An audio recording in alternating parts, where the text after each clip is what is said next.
Hello, everybody. We are on Facebook, on YouTube. Hope that the Facebook people will be able to join us on time. I will need to apologize to them again today.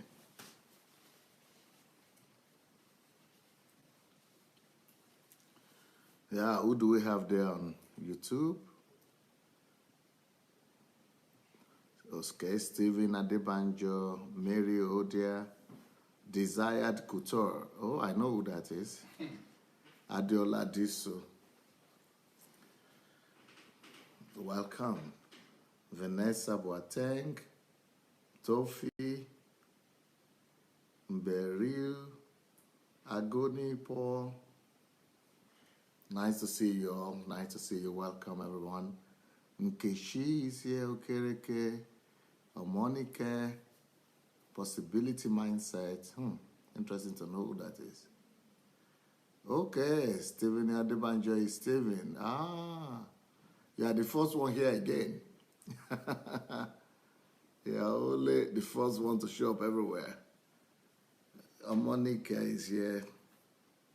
Doris John. Doris John. Enter Religiosity. Martin Beckhoff. BB. Welcome. Media. Uyi. Justin Mayo. Rita Julius Adesola is here. Donald. Ronki. Vanessa.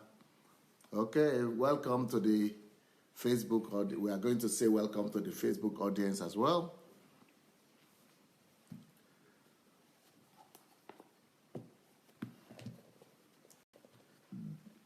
Hello, everyone.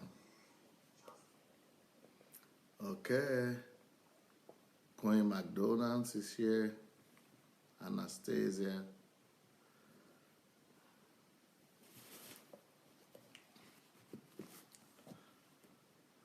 All right, here we go.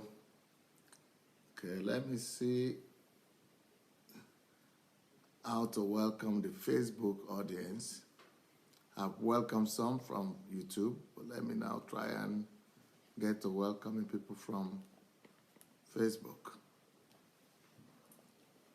Okay, on Facebook, the first person I see here is Precious Olivia Charles Smith, Bidemi, Anna Oyewole, Ibidun, Ezinwa, it's been a while, Olushola, Desmond, Daniel Asenga, Miracle Austin, Jane Musanka, Anita Imarile, Edwin, Pastor Edwin, Kobla, Iziegbe. Well, welcome everybody. We are going to be having a very exciting time today.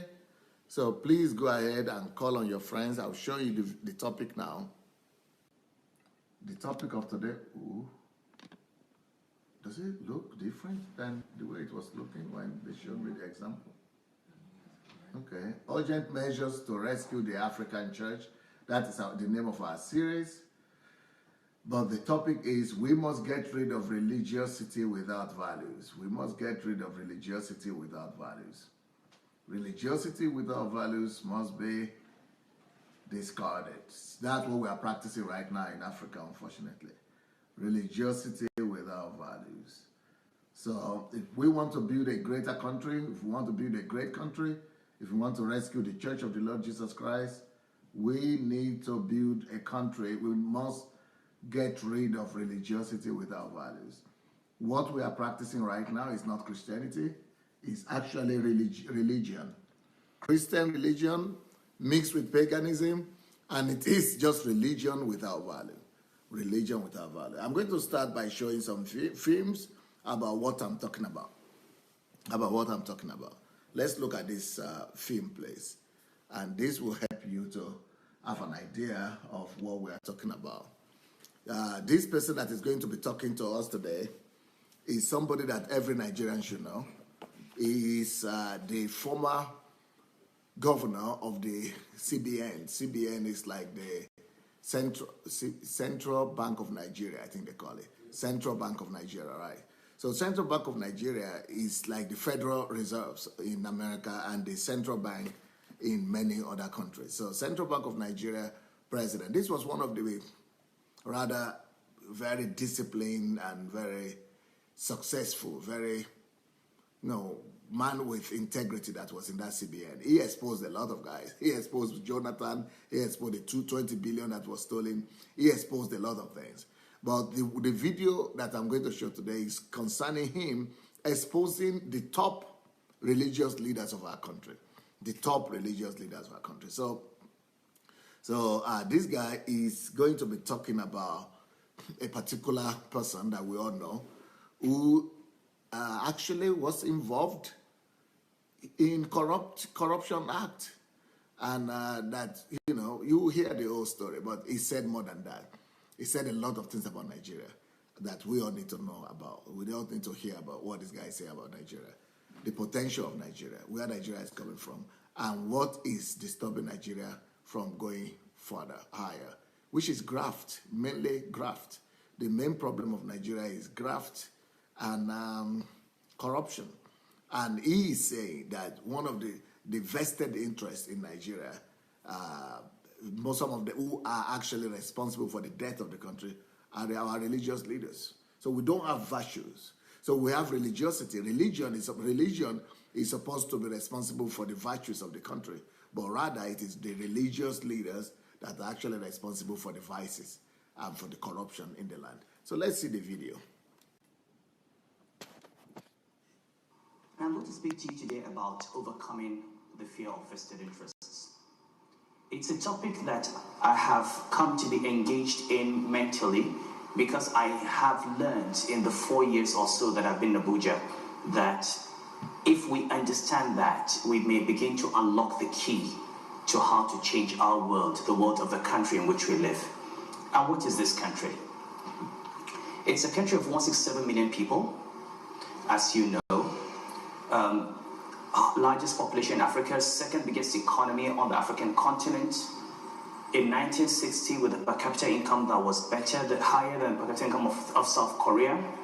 1960, Nigeria was the preferred investment destination, preferred to Japan, according to U.S. Investment Advisory, which has always had potential, but which has never been able to realize that potential. A country that specializes in exporting what it does not produce and importing what it produces. One of the world's largest producers of crude oil that does not refine its own petroleum products and has to import petroleum products. The world's largest producer of cassava that does not produce starch or ethanol. A large tomato belt, yet the world's largest importer of tomato paste. A country that from my childhood I have heard had the potentials for being a world power. But every day we talk about potentials. Every day we talk about potentials. Today we're talking about the potentials of Nigeria. And yet, China, Indonesia, Malaysia, Japan, Korea, Vietnam, Brazil, all of those countries have turned the potential that they had into reality. What are these? What's the one thing that, if I were to ask, what is the one thing that we need to do to break this barrier that faces us? In 4 years in Abuja, I've come to the conclusion that we need to overcome the fear of vested interests. And I'll talk you through a little bit of my own experiences as governor of Central Bank and use that as a basis or as a template for what I think we need to do if we change this country. I became governor of the Central Bank of Nigeria in 2009. And this was in the middle of a global financial crisis. I came to the central bank knowing that banks had problems and believing that these problems were caused by a global crisis, by the collapse in the capital market, the collapse in the price of oil, and that they would be fixed by simply addressing the normal risk management issues in banks. Shortly after I came in and one went through investigations, I discovered that the Nigerian banking system was infested with the same corruption of the rentier system in this country. That a number of bank chief executives had taken their banks and fleeced those banks and literally taken away depositors' money to buy property all over the country, all over the world. And just like people do in ministries or in government agencies or whenever they have opportunities in all companies, the banks were themselves a site for rent seeking. The fundamental character of the Nigerian state is that for decades, since we found oil, it has existed not to serve the people, but as a site for rent extraction by a very small minority that controls political power. And it doesn't matter where this group comes from, whether it's North or South or Muslim or Christian or military or civilian. The state has always been a site for the extraction of rent, with the exception of a few years that we can think of where we've had development. And this is at the heart of the problems of the country. Now, when we discovered this, and I'll give you a few examples, and these are well known now, they've been published. You know, there was one chief executive officer that took away from her bank over 200 billion naira. Okay, that was over $1 billion. And where was this money taken to? Purchase of property. We recovered from one CEO 200 pieces of real estate in Dubai, real estate in Johannesburg, real estate on the Potomac in Washington, apart from shares in over 100 companies. And all of that was purchased with depositors' funds.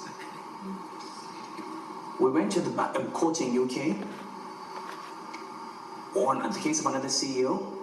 We got a judgment against that CEO for 142 billion naira, stolen from the bank, taken to buy shares and manipulate the shares of his own institution, and also transferred outside to purchase property. Now, the first CEO we were able to convict, we recovered these assets and got a 6-month sentence and sorted it out. The second CEO, we finished our case, established in Nigeria, that we had a civil case in the UK, had a criminal case in Nigeria, established the case. 2 weeks before the closing statements were made, the judge was miraculously promoted to the Federal Court of Appeal. After 3 years of trial, at the very end of trial, because someone, a very popular religious leader with hundreds of thousands of supporters, carried into political authorities, and the system that was supposed to protect depositors and handle criminals was used and manipulated to promote a judge so that he would not convict a thief. Now, this is an example and an instance of the kinds of things that happen in a country that stop a country from reaching its full potentials. But my experience with the banking reforms and how it affects the fear of vested interest was the following. After we discovered the things that happened in the banks, the critical thing we had to do was take a decision that would pitch us against powerful political and economic forces. We were dealing with chief executives that in 2009... Okay, I think we have to... what we are going to do is that we are going to start all over again. And I want us to be able to analyze what is going on. First of all, I wanted you to have an idea of what Nigeria is, where Nigeria is, and what is responsible for where we are. And this person, believe me, he knows what he's talking about. Now, but the thing we are talking about is, let's show the topic of the title of our... Oh, it's good now. Before, it was not showing yellow at first. Now it's okay. Yeah, I think maybe. So, urgent measures to rescue the African church. We must get rid of religiosity without values. Now, you know, when this man, we are talking about religiosity without values. So, despite all this devastation you have had, all this horrible stuff that is happening to the country, what would you think a religious leader would do? You would think a religious leader is the one that will say, no, this thing must not be happening in Nigeria. We must uproot this kind of evil from our country. But it is rather the religious leaders of our country that are promoting graft, that are promoting corruption, that are actually responsible for people who are convinced of corruption not to be prosecuted. So I mean, you all know what is happening. You remember 2 days ago I showed a video where Gio Adeboye had, narrated a story of how he got rescued or delivered from, the police, from the legal authority. You see, everything is confirming. Everything is coming back to the same thing. So in his own personal life, he got rescued from the legal authority of the land. And he used dubious way to get that rescue, deliverance, through the area boys, yes, through the bandits. Now, and at the end of that speech, he said that it doesn't matter how God delivers, because they always credit God for everything. Because everything good for you, it means it's from God. So he said to people that, it doesn't matter who God will use to deliver you, as long as you are delivered. So with that particular statement shows us the fundamental thing that is wrong with Nigerian mentality and with my Nigerian mindset, which is, as long as it's good for me, I don't care what happens to the rest. It doesn't matter. I mean, the whole world, the whole country could collapse as long as it's good for me. And somebody will say, oh, you don't understand that story very well. They wanted to take bribe. He didn't want to give bribe. Well, I understand it very well.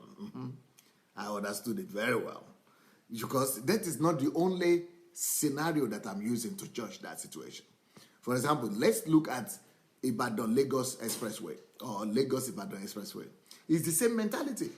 It is just the value, it is the vice, the anti-value that is ruling the mind of our country right today. And it's coming from the religious leaders, from our pulpit. Because what you see in that Ibadan-Lagos Expressway is that it's the same principle. As long as it's good for me, as long as it's good for us, it let the whole world, perish.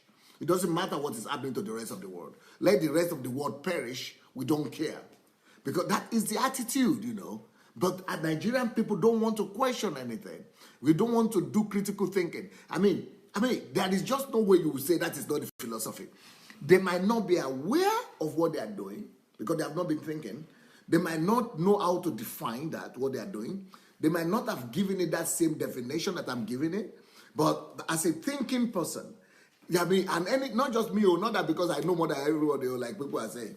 No, but you challenge anybody that thinks from any other country, apart from Nigeria or Africa, where people are not religious. Or even get a Nigerian that is thinking as a deep thinker. You will see that if all these religious leaders are not using this philosophy, then what philosophy do they have? Do they have the philosophy of Jesus? Do they have the value system of the New Testament? And what is the value system of the New Testament? Do unto your others as you wish that they would do to you. Do unto others as you wish that they would do to you. So is that what we are seeing? No, that's not what we are seeing. We don't see do unto others as you wish that they would do to you in that Lagos Ibadan Expressway. In the Lagos Ibadan Expressway, what we are seeing is it's good for us. We are getting our crowd. We are getting our glory. We are praying to our God. We are getting our offerings. We are getting everything we want. As long as we are getting everything we want, we care less what happens to the rest of the world. Because other people will be standing on that expressway for like 6 hours, 4 hours, 7 hours, and we say, oh, they are not to blame. It is the government to blame. No. If they really care for their neighbors as themselves, if they want to do for others unto others as they wish to, that it will be done to them, they will not treat other people like that. But in Nigeria, people care less about other people. People don't care about their neighbors. We don't know love. We don't have the definition of love. The same thing in this story here. And this story here, what you are hearing is this.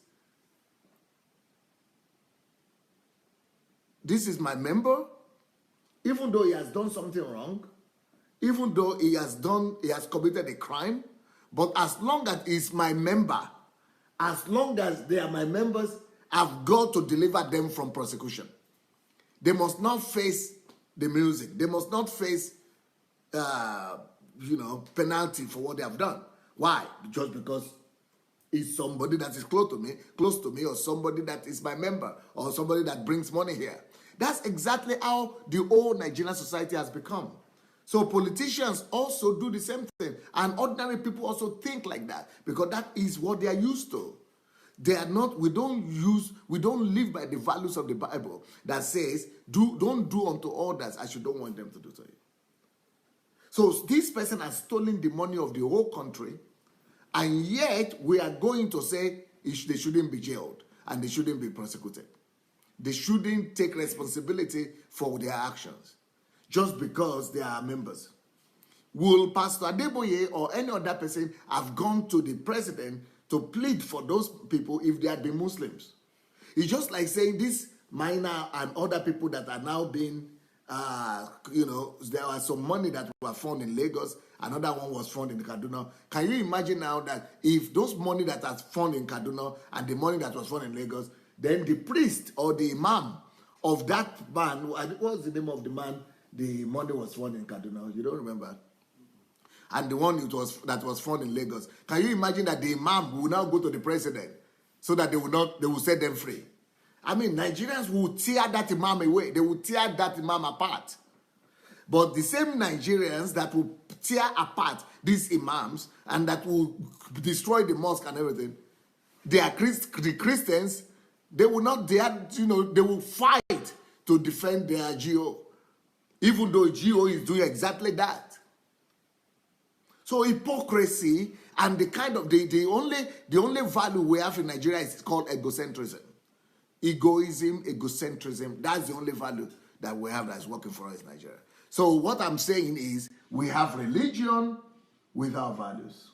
What we have is religiosity that is devoid of values. Now, nobody needs religion, especially religion without values. Religion will only lead the country to destruction. Just like we said yesterday, religion doesn't lead to the development of a nation. Religion brings the digression of a nation. And then when it's religion without values, it's even worse. So let's see this movie, let's see this film, documentary again, and now I'm going to comment on it more properly. Yes, please. For me, I'm going to speak to you today about overcoming the fear of vested interests. It's a topic that I have come to be engaged in mentally because I have learned in the 4 years or so that I've been in Abuja that if we understand that, we may begin to unlock the key to how to change our world, the world of the country in which we live. And what is this country? It's a country of 167 million people, as you know.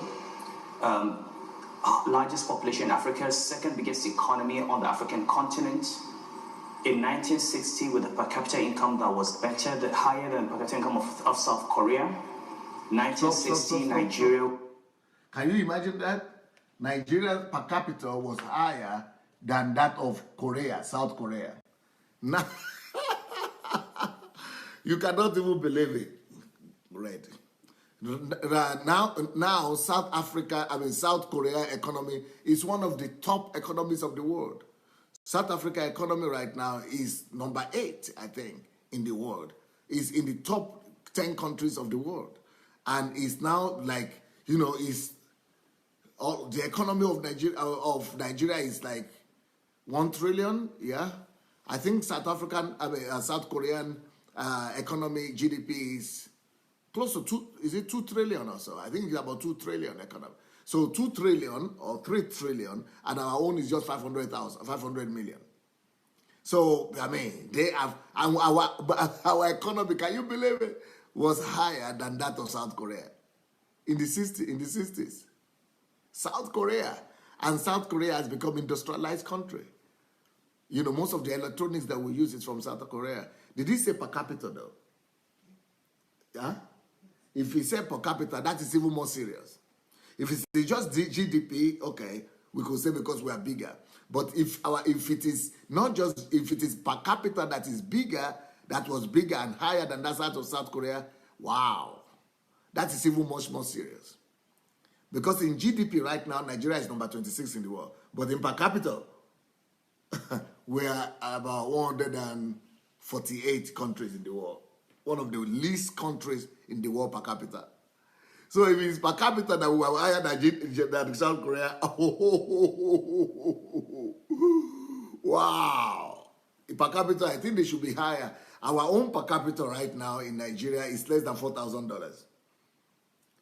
Maybe it is $2,000 something per capita in Nigeria. And in South Korea, I don't know, but I'm just going to guess from my head. I think it's about $40,000 per capita. So $40,000 per capita. So $40,000. Who is a Nigerian? Let me come here. Can you imagine you getting $40,000 every year? Every year. Just live in Nigeria. Just live in That's not in London. That's a lot, man. $40,000. $40,000. You know what it is for an average Nigeria per capita is 2,000. No, maybe 3,000, but less than 4,000. Less than that. So it's like, and we were higher than them. So it means if the economy had been managed well, if everything has been going on well, we could have been at least at par with South Korea. We would have been having $40,000, per capita GDP per Nigerian. That is incredible. And the reason this guy said is responsible is that people, Christians, pastors, religious leaders, not just politicians, so they manipulate from politicians. They manipulate politicians. They bribe, and they are corrupt. The corruption that is coming from the church is one of the vested interests. Is one of the main corruption that is in making Nigeria not to have that. So that what that means is that 40,000 is supposed to be coming to you every year as a Nigerian is going to the vested interest. It's going to the churches. Yeah. So the churches now are the one collecting. So if you have let's say 1 million people in your church, the $40,000 that's supposed to be coming to them is coming to the church. But you are remaining with $2,000 like a year. So the pastors are getting bigger, and we can see it. Can you see the pastors are rich, and they are richer than any pastor in the world because the money that's supposed to come to ordinary Nigerians are going to them. That's why they have vested interest. That's why they are the same with politicians. And that's why we say we are Christians. We are not Christians. We are just practicing religion without virtues, without character, without the nature of God, without love for your neighbor. Most people don't care. They are just using people to build their names, their empire, but they don't build people. They don't care for the interests of the people. And this guy that is talking is a Muslim. And you want to tell me that all Muslims are bad? If he is bad, maybe he's bad, but at least he has sense. He has common sense. He has the logic enough to let you know that, this thing is wrong. Why our Christian people don't even know this is wrong? Most of our Christians will say, if it is Baba Adeboye they are talking about, there is no way it could be wrong. There is no way it could be wrong. It has to be right. Thank you, sir. Let's continue with this thing. Was the preferred investment destination preferred to Japan according to U.S. investment advice? Hey, Shineke. Did you hear that one?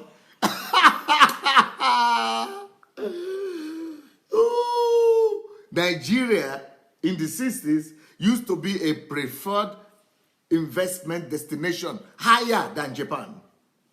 A preferred country for investment, preferred than Japan, higher than Japan.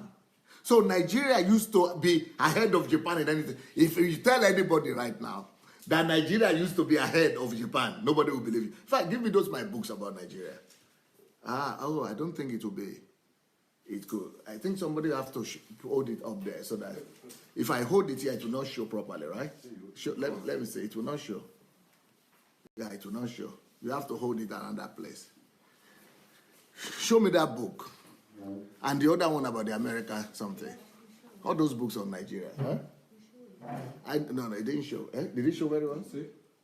Could you read it? Let me see. If I show it like this, can you read it? Yes. You are reading properly? Yeah. But here it's not reading properly. Okay. Oh, good. It's YouTube. But what about in Facebook? Can you see? Does it show well? Because it comes from YouTube. Ah.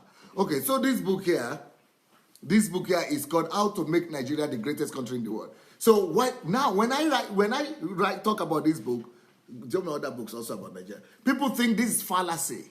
But can you see what this man is talking about? That Nigeria used to be a preferred destination for investment than Japan. So Nigeria used to be ahead of Japan. So if we have done it before, who say we cannot do it again? If it has happened before, who say it cannot happen again? I believe it can happen again. And I have 300 pages of arguments here to prove to anyone that doubts that Nigeria can become the greatest country in the world. And for those people who have always been asking me that where can you get my books in Nigeria, they are saying our Shioma doesn't have the new books. But what I will tell you that now my people in Ukraine said anybody who wants to get all these my books in Nigeria, that you should write. Where should they write to? Write to Facebook Messenger. Write to the Facebook. In the comments. Yeah. If you want to get this my book, write in the comment section or to Facebook Messenger. Just send the message to Madik or Facebook, Movement Against Deception. Just write it there that you want to get any of my books. So this one, How to Make Nigeria the Greatest Country in the World, it is possible. Because Nigeria used to be ahead of Korea. Nigeria used to be ahead of Japan. Who say it cannot happen? I wrote this book where I'm proving that Nigeria can become the greatest country in the world. I wrote another one here where I said how the Nigeria economy can overtake the American economy. Nigeria can overtake the American economy even. Who said it cannot? If we had overtaken Japan before, it means we can still overtake them. If we had overtaken Korea before, it means we can still overtake them. But you see, the reason that this man is giving for the reason for our backwardness is not but for it's because of oil or something. It's value system is pointing to. Value system, graft, lack of value. And that's why I believe that that's the biggest problem in our country. And that's why I wrote this book about value system. Nigeria and the leadership question. That the problem we have in Nigeria is not the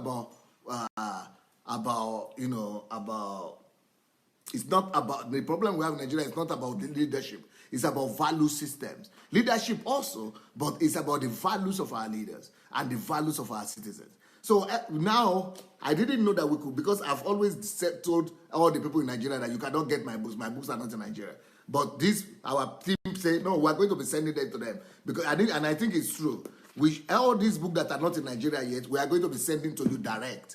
We have a lot of books in Nigeria, but they are old books. So all these new ones that are not in Nigeria, order them. Just write in the internet or in the comment section or write... Or the email. What email? VIP? DSS books. DSS book dot at Gmail. DSS is with S. It's pinned. DSS book. DSS books. But they said it's pinned there, but it's not pinned here on YouTube. It is. I can't see it on YouTube at all. DSS books. No, that you cannot get S like that with apostrophe as email. DSSbook at gmail.com. Now, this is another book I wrote about Nigeria economy. This is how to, if the Nigerian government will implement what is here, this will definitely make Nigeria one of the greatest 10 economies in the world. It's called the Nigeria Economy, the Way Forward. So if you want to go and find my books, I have so many books on Nigeria, but not just Nigeria, but especially this one. Only God can save Nigeria. Forget about it. God has done his own part. It's a myth. So, because the reason I'm talking about these books for people who are in Nigeria is that people who are in Nigeria for some reason, they don't like to buy electronic books, even though I have them on Okada as electronics. But everybody is asking for physical books. And then we have them on Amazon as well. But everybody is asking for physical books. So even if you want physical book, not just in Nigeria, but anywhere in the world, just write to those DSS books. Books or book? books, dssbooks@gmail.com. And they will be able to send them to you. But what I'm saying is that Nigeria used to lead Japan. And I'm proving in all these books that Nigeria can do it again. Nigeria can do it again. Nigeria can do it again. Nigeria can do it again.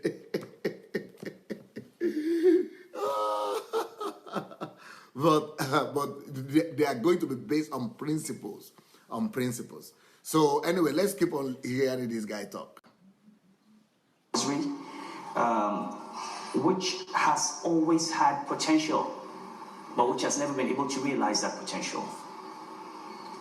A country that specializes in exporting what it does not produce and importing what it produces. One of the world's largest producers of crude oil that does not refine its own petroleum products and has to import petroleum products. The world's largest producer of... You see, we are one of the world's largest producer. We are one of the world's largest producer of oil. Then we don't have productivity. We don't produce anything. We don't refine the oil. Now, do I have any book on productivity that will help you, not just on Nigeria, just in general? I just want to, and this our generation. Our generation can, okay, there is the dignity of labor. This is the key. This is also about value system. You know, the dignity of labor. Have you ever heard of dignity of labor? Yes, dignity of labor. And then the economy, about the book on the economy in Nigeria. But this is just, dignity of labor is not just about Nigeria, it's about any country. In fact, even these books on Nigeria, they can do for any country. And, you know, all these things will help us to get Nigeria, not just Nigeria, any country back on its feet. Can you imagine we produce oil, the leading oil producing country in the world, but we don't, we are still importing oil products. Petroleum products. And then also, he mentioned another thing that we produce. Can you rewind it a little bit? Yes. It produces. One of the world's largest producers of crude oil that does not refine its own petroleum products and has to import petroleum products. The world's largest producer of cassava that does not produce starch or ethanol. Okay, that cassava, stop. You see, cassava is the source of ethanol than in Brazil, for example. Can you imagine that we produce more cassava than Brazil, the world's largest producer of cassava? And cassava, ethanol is the replacement for oil. It is the thing they are using for petrol to fuel their cars. It's coming from cassava. They don't have oil and they don't import oil and they use, the cassava's product to do oil. And we don't even have any, and they export it to other countries. And they are getting, the same income we are getting from oil from cassava. And we are the largest producer and we don't get anything from cassava. Even some people cannot get cassava to eat them. So we are going to change those things. I'm not discouraged. That's why I keep on writing all these books. I'm not discouraged. Not just about Nigeria, but in general. I see a way out. I see the future. Okay, let's go. A large tomato belt, yet the world's largest importer of tomato paste. Can you believe it? Nigeria is one of the largest producers of tomato in the world. I think the second producer of tomato. But we import it. We import the one to eat. The one we produce is just the one that perish. We cannot process it to become tomato paste. And that's why I think it's a great opportunity for the new generation of Nigerians and your children. Where is that? I have a book on innovation and invention and innovation. Is the book there? Yeah, I think this book is what we need to give to every new Nigerian, every new generation of Nigeria. The reason why I started talking about the books is because last night, I don't know if some of you were here last night, there was a guy that called in from Lagos, Nigeria, and that everybody is telling him to travel abroad, but he started listening to my message and reading my books. And that he cannot believe the turnover he's making in 1 year since now, that he said he used to be in church to pray. But because of the knowledge he has gained, that in fact he cannot believe what he's doing. So, and I want to say, I told him, this is the book I recommend to him. People were asking, what is the book I recommend to him? This is the book, The Creative and Innovative Power of a Genius. And I recommended another one for him yesterday too. The Creative, about Steve Jobs. There's another one I have about how to raise up the next generation of Steve Jobs, and yeah, that should be in my office. Steve Jobs and Bill Gates. Yeah, those are the books I recommended for you. So this our new generation of the problem. Give me the problem books, because all these problems are opportunities. You know, there is another book I have here where there is problem, there is money. Me, I don't see any problem. All these things they are talking about is no problem. The more problem we have, the more it's an opportunity for somebody to make money. Where there is problem, there is money. So all these problems they are saying that we have in Nigeria, for me, I just want give it to your people, read it for yourself, and see opportunities. Turn the problems to opportunities. There is another one. Problems, your shortcut to prominence. So I just want to let everybody know that the answers are there. We can turn our situation around in Nigeria. Me, I'm not hopeless, so I'm very hopeful. And for anybody who will believe my words, for anybody who will take my words serious, and this my book serious, and read the books and study them like that guy did, you will be shocked at the kind of result you'll be having. Okay, let's continue. A country that from my childhood I have heard had the potentials for being a world power. But every day we talk about potentials. Every day we talk about potentials. Today we're talking about the potentials of Nigeria. And yet, China, Indonesia, Malaysia, Japan, Korea, Vietnam, Brazil, all of those countries have turned the potential that they had into reality. What's the one thing that, if I were to ask, what is the one thing that we need to do to break this barrier that faces us? Stop. You will see that the one thing they will mention is values, value system. Value system. You see, that is what Nigeria is missing, and that's what I've been talking. Anybody who knows me, you will know that that's what I've been talking about. Value system, value system, value system. Yep. In 4 years in Abuja, I've come to the conclusion that we need to overcome the fear of vested interests.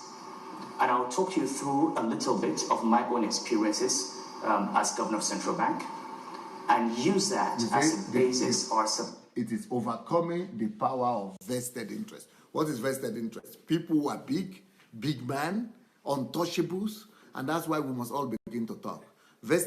Power of vested interest is people who are big and powerful that are untouchables. We have too many untouchables in Nigeria, and the number one untouchables that we have in Nigeria are the political leaders. I mean, not the political leaders, the religious leaders. The religious leaders of Nigeria are the number one untouchables we have. And that's why they are the ones who are most corrupt, because absolute power corrupts absolutely. A little bit of my own experiences as governor of Central Bank, and use that as a basis or as a template for what I think we need to do if we change this country. I became governor of the Central Bank of Nigeria in 2009, and this was in the middle of a global financial crisis. I came to the central bank knowing that banks had problems and believing that these problems were caused by a global crisis, by the collapse in the capital market, the collapse in the price of oil, and that they would be fixed by simply addressing the normal risk management issues in banks. Shortly after I came in and one went through investigation, I discovered that the Nigerian was infested with the same corruption of the rentier system in this country.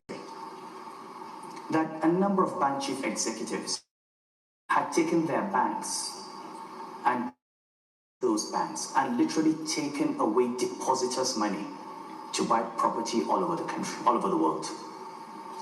And just like people do in ministries or in government agencies or whenever they have opportunities in all companies, the banks were themselves a site for rent seeking. The fundamental character of the Nigerian state is that for decades, since we found oil, it has existed not to serve the people, but as a site for rent extraction by a very small minority that controls political power. And it doesn't matter where this group comes from, whether it's north or south or Muslim or Christian or military or civilian.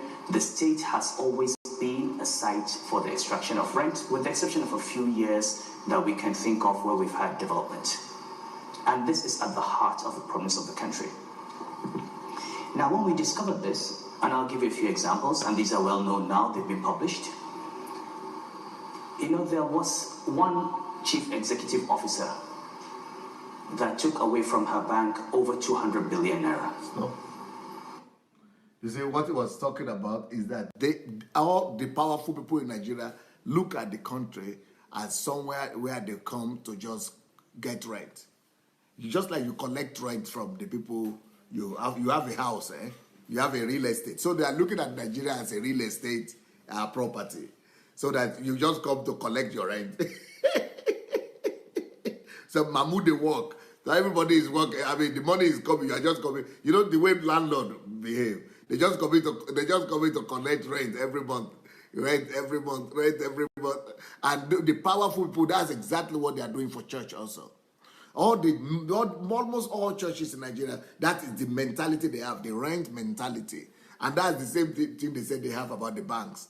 So the banks are there for you just to be, people are bringing money, you are collecting it. People are bringing their own money for you to keep for them, but you the shop up, you are shopping it.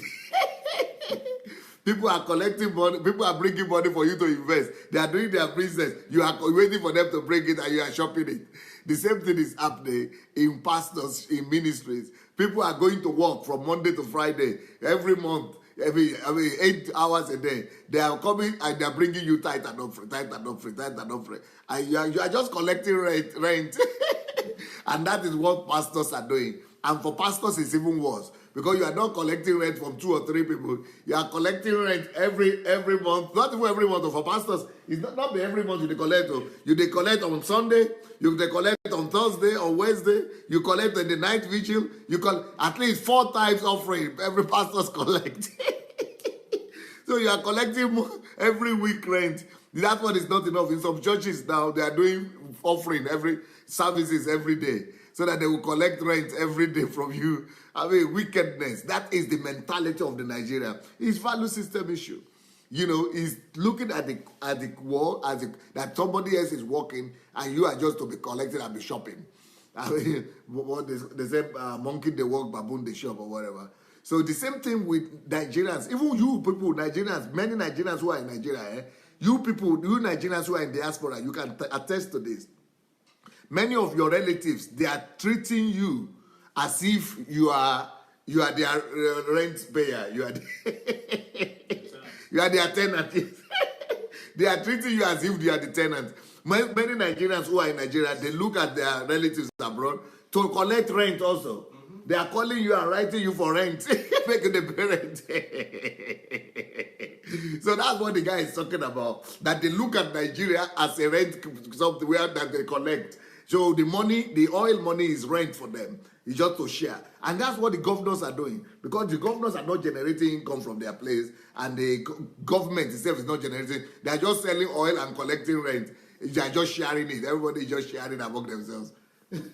So, somebody is talking there. So that's what we need to address. So the rent mentality is corruption. It's called corruption. And can you build backward a little bit? Yeah. And this is at the heart of the problems of the country. Now, when we discovered this, and I'll give you a few examples, and these are well known now, they've been published.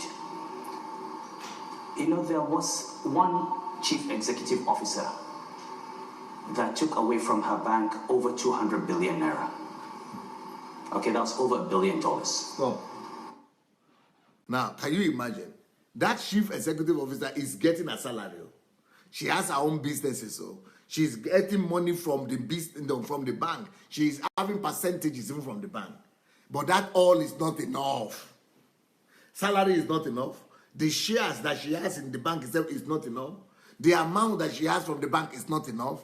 What kind of people? And that woman is a pastor.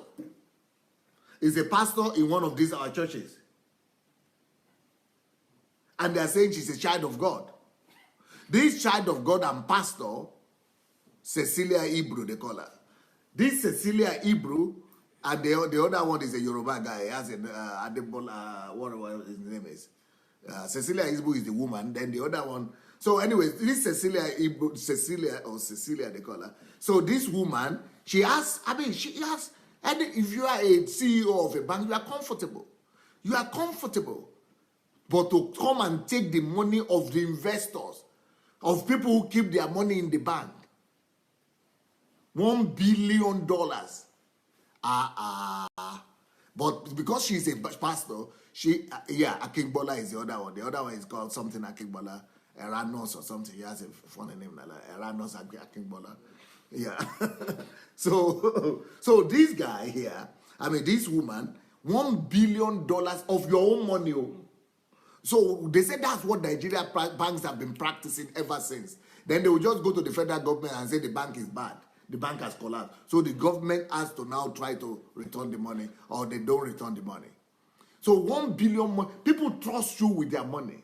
They bring the money to the bank for you to keep bank. And you went and withdrew $1 billion and went to buy. You don't even invest it in Nigeria. You are going to invest it in Dubai. You are going to invest in South Africa, in London. Not even investing in the country. These kind of people, you know what they do to them in other countries? They just do firing squad for them. They just shoot them. They don't, even if they put them in hospital, in prison, they don't ever come out. These people, they are supposed to, in America, they will serve life. Life, in fact, they give them in America like 200 years, 300 years imprisonment. They just let them be there for life. How could you be trusted? It's just like you, all of you that put money in bank, and you don't know that your money is gone. OTO, it's too much.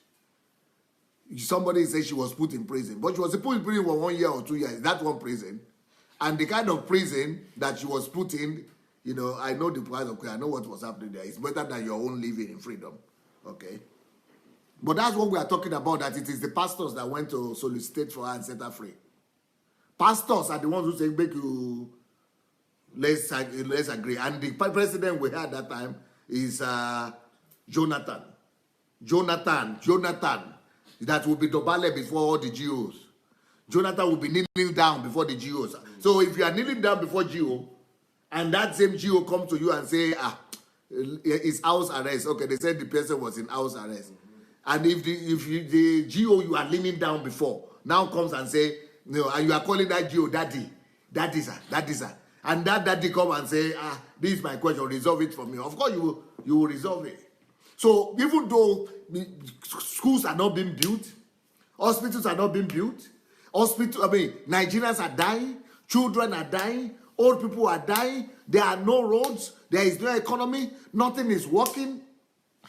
So these GOs and the bishops, they will rather see children die, they will rather see women die, they will rather see hospitals not built, schools not built, than to see their members, coming to, it's 1.2 billion, they say, 1.2 billion US dollars. So it doesn't matter what happens to the country, as long as this person is benefiting the church. So these people are benefiting the church, so we must protect them at the expense of the millions of Nigerians that are dying.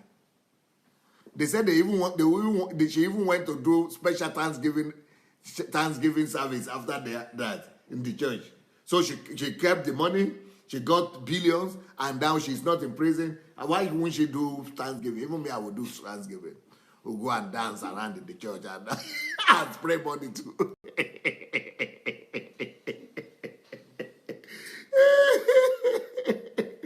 That is the problem of character. It's the problem of value. Because in Nigeria, holiness for Nigerians is only about don't smoke, don't drink. And everybody is preaching holiness. So they are not even seeing grant and graft as the biggest problem of the country. Corruption, they don't see it as anything. the rent mentality, they don't see it as a problem. Okay, let's continue.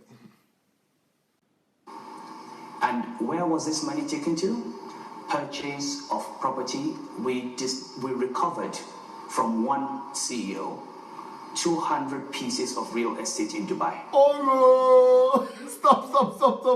200 houses in Dubai alone. Is Dubai alone able to have 200 something for one person? One country alone. In fact, that Dubai is not even a country, just like a big city.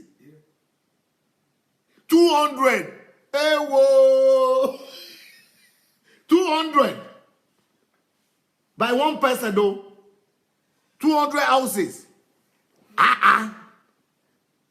Has she become the mayor or what?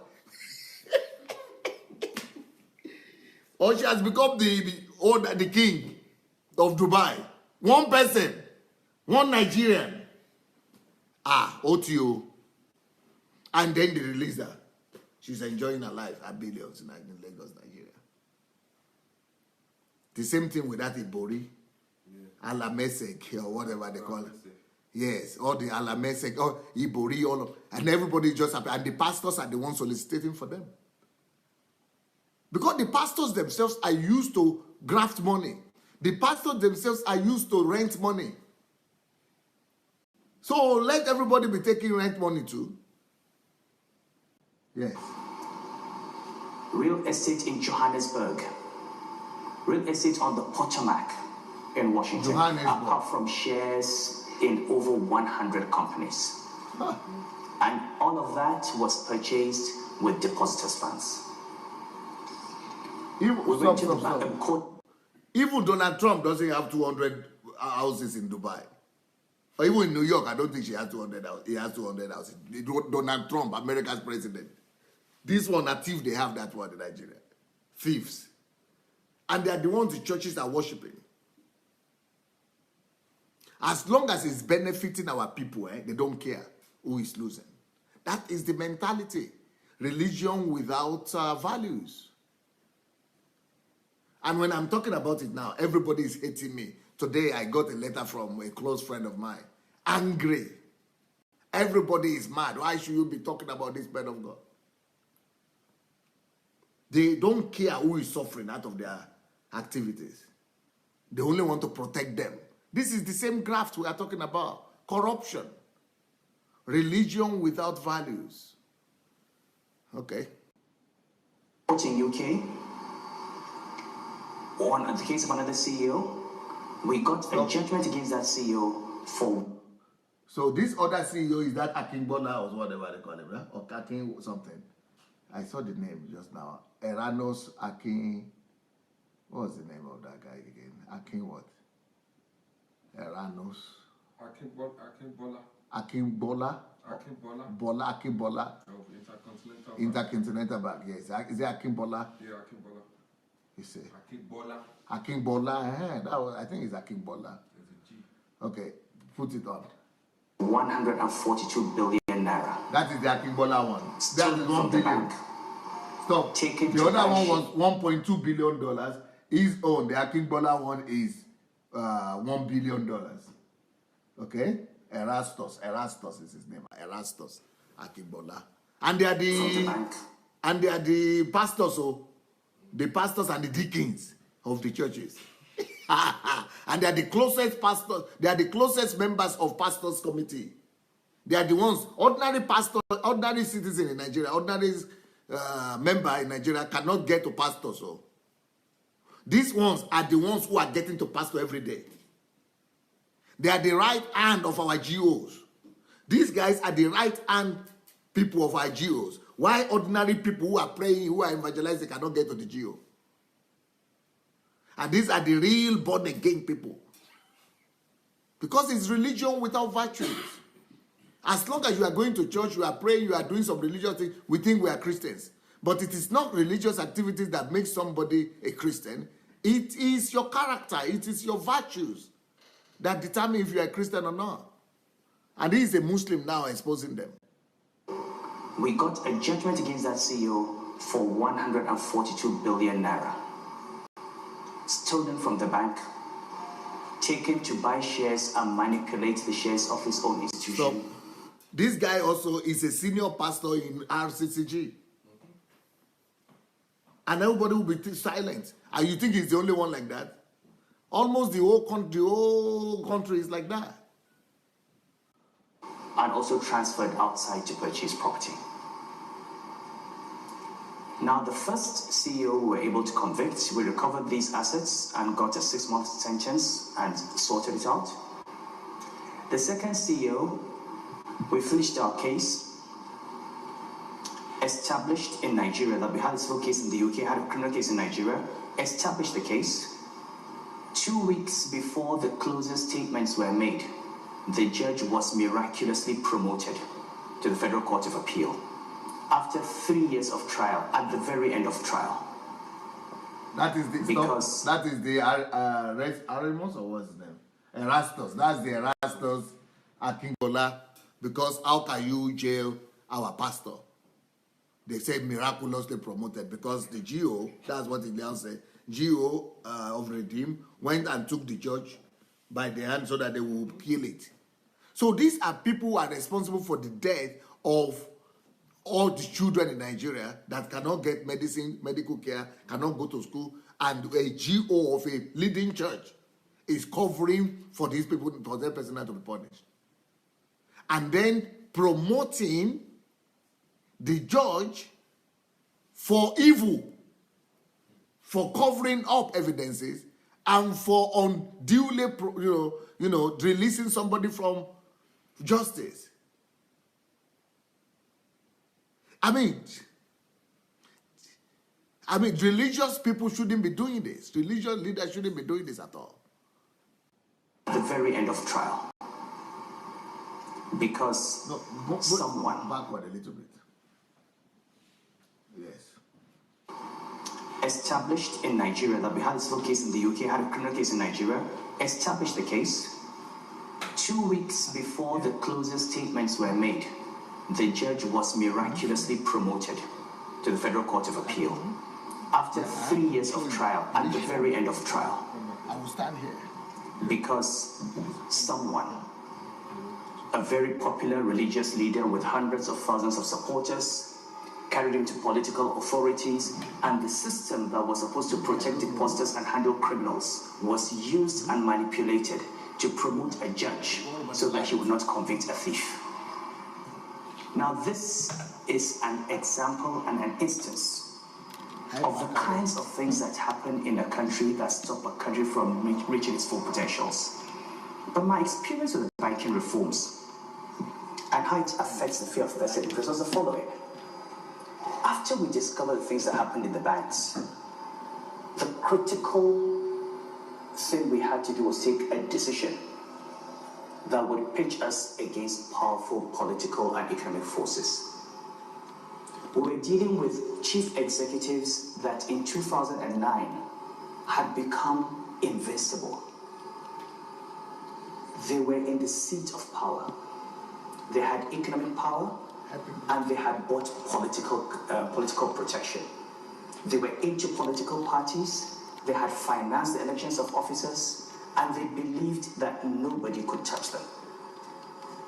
And every time I said it was time for us to take action, people said to me, "You can't touch these people, you'll be sacked." And you can't touch these people, they will kill you. That's exactly what they are saying today. You can't touch these people. You can't touch these people. You can't touch these GOs. You can't. It is still the same, criminal understanding of untouchables. Is it like? I think it's okay. Yeah. It's still the same philosophy of untouchables. You can't touch these people. Can you do it a little bit?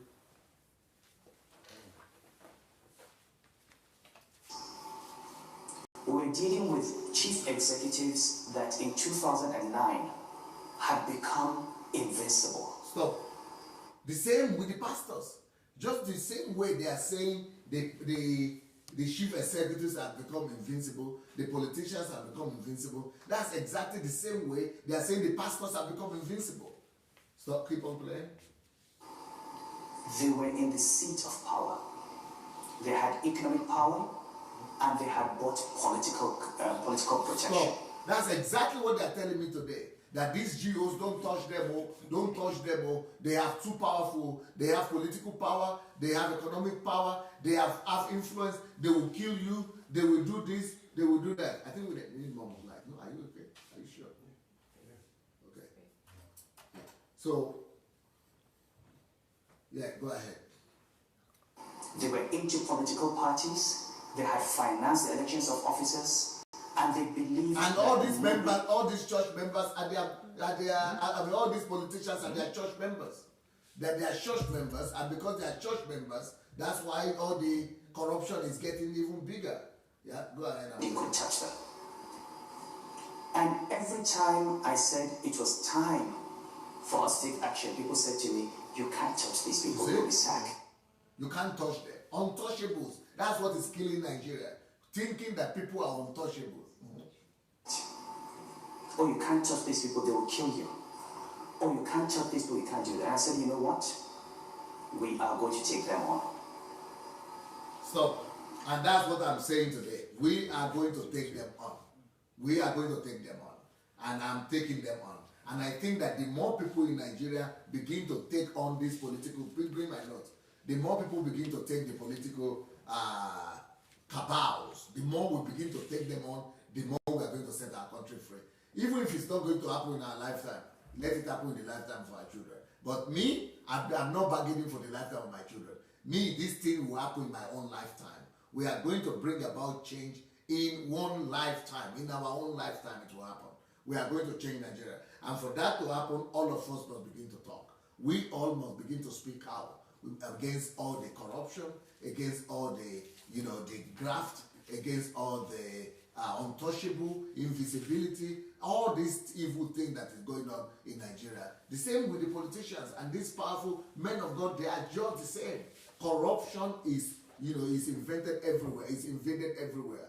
The corruption has become so much, so huge, that we urgently, right now, we urgently need to begin to, all of us must raise up our voice and begin to condemn all this evil that is going on in the country. Maybe you need to put on that light, So let's go ahead.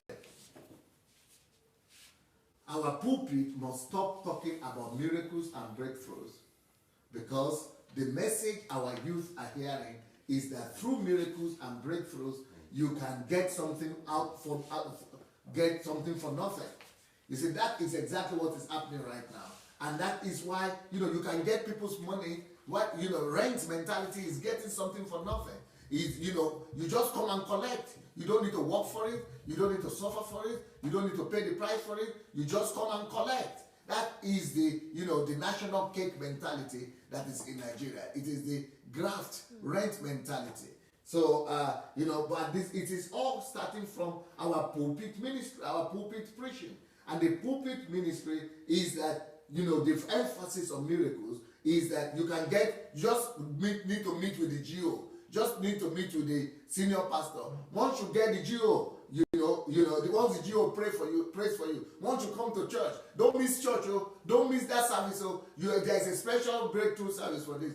Special breakthrough service for that. Special service. And once you can get the blessed, once you get the prophetic word on the this and this, you don't need to work for it. You don't need to labor for it. You don't need to. You people who are live in the West or in the East, in other countries, you see the way people work for their money. People pay a high price for their money. But in Nigeria, people go to GOs and bishops for blessings so that they'll be able to make things work for them. Our pulpit must stop this kind of extra attention on miracles and breakthroughs. Because this message, they are creating in people the mentality that they can get something for nothing, which means the youth now can say, okay, it is God that is blessing them when they go and carry drugs or when they go and do 419. Because it's getting something for nothing. It's quick fix, quick money. And that is what the pastors themselves are used to, and that's what they are teaching their congregation. Galatians 6:7 says, do not be deceived. God is not mocked. For whatever a man sows, that he also reap. That's what pastors are sowing into the country is what we are reaping. Why is it that the country is like that? Why is it that we have churches everywhere and lives are not being changed, the country is not changed, because that is what is being sown into us. The country is only a reflection of the message that the pulpit is preaching. The country is only a reflection. So if you see a country that is corrupt, that is not developed, it's just a reflection of the values of that country. The value system of the country comes from the pulpit, from the family, from the educational system, from the families, from the education, and from the media. So it is the values of the land that decide the way the country looks. So if our country is looking the way it's looking, it's because the people who are responsible for forming our value system have failed us. And in Nigeria, because we are so religious, it is the religious organizations, the pastors, who are responsible for forming our values. People become what they hear, what they continuously hear. And what we continuously hear has not been helping us, has been, you can miracle, miracle, miracle. You can get something for nothing. You can put it up. Yeah, it's there. Yeah. So you can get something for nothing. The thing we have been hearing from these our pastors is that you can get something for nothing. You know, just need miracle, just need blessing, miracle blessing, miracle blessing. And that is like, just come for blessing, just come for prayers. And that's why our people don't walk. We are not hearing work hard. We are not hearing, diligence. We are not hearing about the dignity of labor. We are not hearing about how to, okay, for example, in Nigerian churches, I showed you this book, right? And this book was talking about where there is problem, there is money. Look for problems. This book is about look for problems. Look for problems. But in Nigerian churches, they don't tell you that look for problems. They tell you come and you get rid of your problems. We will pray for you. If you have problems, it means you don't have faith. If you have problems, it means that, God is against you. You are not on God's side. But that is the opposite. If you want the country to get developed, you have to tell them problems is your shortcut. You have to teach them the skills on how to convert problems into money. That's why we said where there is problem, there is money. You have to also teach people how to convert problems into elevation, into development. This is what this book is about. This is in how to convert problems, how to love problems, look for problems, and convert problems into development. And how to convert problems into money. This is what countries who have developed, these are the principles they used to develop. But in Nigeria, problem, as if problem is a cause. As if you have problem, they will say it's some demon somewhere, some spirit somewhere, then let's pray for you. They are rather making you to think that you shouldn't have problems. Because that is a falling culture. It is rather the culture that embraces problems, that is challenged to tackle problems. That is the country that gets developed. But the value system we have been preached is the opposite. So you do not be deceived. God is not mocked. Whatsoever a man sows, that he will reap. What the pastors are sowing into the ears of our country men, that's what we are reaping. If we are reaping corruption, it's because corruption is being sown. If we are reaping underdevelopment, it is because underdevelopment is being sown. If we are reaping graft is being sown. What we are reaping is the mentality of 419, is because of the 419 messages being sown. It is this kind of messages that we are preaching that is leading to us becoming who we have become. So what they are hearing, what our people are hearing, is that it is possible to reap where you have not sown. The national psyche of Nigeria today is more like, if it is good for me now, it doesn't matter what happens later. That's what we see on that Ibadan-Lagos Express Road. It is good for the churches.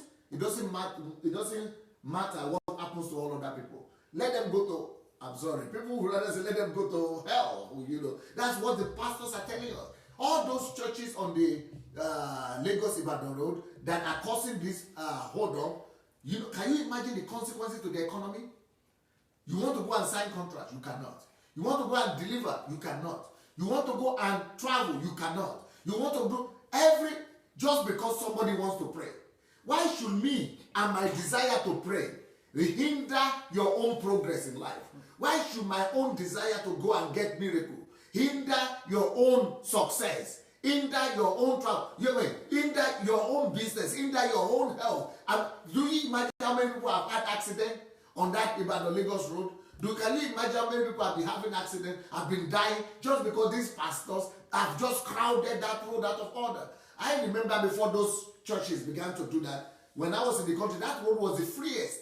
Ibadan-Lagos road was the freest 30 years ago. There was never hold up there. It's an express. But today, people are getting accidents. People are even dying in the go-slow. Just because these pastors are callous.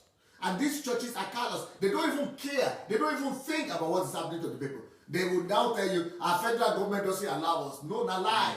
If you really consider it, if you really put the interest of others above your own, like Christianity has taught us, you will find a way of not causing havoc for all the rest of the people. But because our value system is this is not a value system, this is a vice.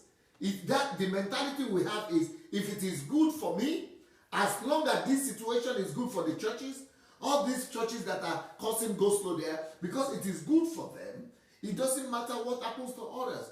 The reason why G.O. Adeboye went to intercede for these bankers is because it is good for them, it is good for him, it is good for the church, it is good for the offering, for the reputation of the church. As long as it is good for us, it doesn't matter what happened to the millions of Nigerians that cannot go to school, that cannot pay, they cannot go to get the hospital. All the people's money they have stolen, it doesn't matter what has happened to the whole country as long as it's good for us. This is the mentality we're having right now. And this mentality is what is aiding corruption. It is what is spreading graft. It is what is spreading all evil that we have in the country. We must get rid of this mentality that if it is good for me, especially now, it doesn't matter what happens to the rest. That is what we're having. And that is the problem of pastors and churches. They just want to collect your offering. They just want to collect your tithe and offering. They are just interested in your money. Bring right now. If you die after of cancer later on, they don't care. Like we were talking about yesterday, somebody called and said there is somebody right now, a pastor of an American of RCCG in America, who is having cancer. They are not even, as rich as that country is, they are not even cannot even find money for his treatment. What are they doing? They said, "Oh, let's go and do raise fund something. Fundraising. Go fund me." And there is another one that just died from winners. They didn't even get money to go and do the hospital bills because go and have faith. So it is callous. It is wickedness. We don't have Christianity. That is called Christianity without values. Let's see the topic of the day. We must get rid of religiosity without values. What we are practicing right now is religion without values. These are the urgent measures that we must take to get our continent back and to get our country back. To get back the African church, we must begin to practice church in a way that we emphasize more on the values than on the miracles. Okay? Hebrews 13:5 says, "Let your conduct be without covetousness." And we want to tell me that the conduct of the church is without covetousness? It's all about covetousness. It's all about, it's mammon. Mammon has hijacked the church in Nigeria and Africa. He said, "Be content with such things as you have." How can you say a church is content when we have 4 offerings in a day? Service every day and we are taking offering all the time. How can we say we are content? We are not content. How can you say you are content if but Warren Buffett is saying that he doesn't even need a private jet, and somebody is buying 2-3 private jets? How can we be talking about being content in such a case? How can you say we are being content when we are just talking about this branch, that property, property, but when we are supposed to be talking about people? For he himself, God, has said, "I will never leave you nor forsake you." God has said, don't bother, be content. But it's because we are not believers. If we are believers, we will trust in God. If we are believers, we will trust what he has said, that he will never leave us nor forsake us. We will not be depending on offering from people. The people's offering will not sustain us. We will not put too much burden on people. If we really believe in God, that he said, "I will never leave you nor forsake you," we will trust God. We will trust God to provide for us. We will trust God to meet our needs and not put heavy loading on people. Pastors' lifestyles, the lifestyle of our pastors in Nigeria, the messages of our pastors, the testimonies that are coming from churches. I never used to have this testimony when I was in Nigeria. When I was born again in Nigeria, there were no testimonies like this. All these are cooked testimonies, tailored testimonies, arranged testimonies to just make sure that you keep coming and you keep bringing money. So all this lifestyle, the messages, the testimonies are all geared towards covetousness. So covetousness is the value system that's coming from our pulpit. Is the height of moral breakdown of a country. Covetousness. Actually, maybe we should. You have some things about money, about covetion, about what pastors are saying. Let's see some of the videos to show. Let's see what some of these pastors are doing. Just for you to know that these are not just my thoughts that I'm bringing forward. They are not just my thoughts. It's not just about covetousness, about money, but about everything. You will see covetousness everywhere. Even in their testimonies and their miracles, all talking about covetousness. Let's see this one here. Please.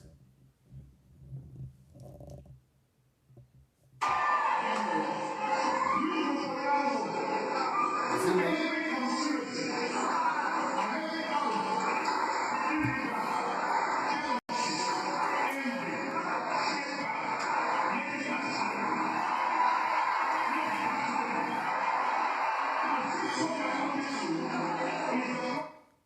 Go on.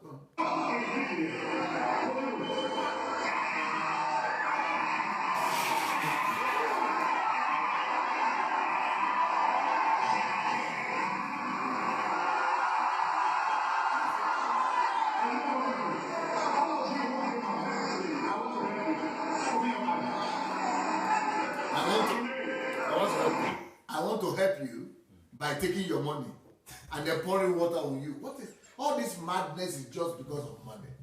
You see, people are bringing money to the state. Can you show it? And then pouring money on them, and and because of the covetousness of the people themselves, they too are covetous. They too want quick fix. They want to give $5 and receive $500. It's all about covetousness. So it is the old the old covetous nature and message that is coming from the pulpit is what is messing up the church in Nigeria. All messages is all geared towards money and covetousness. It's all about covetousness. So we are going to see another video right now. So let's put the video on.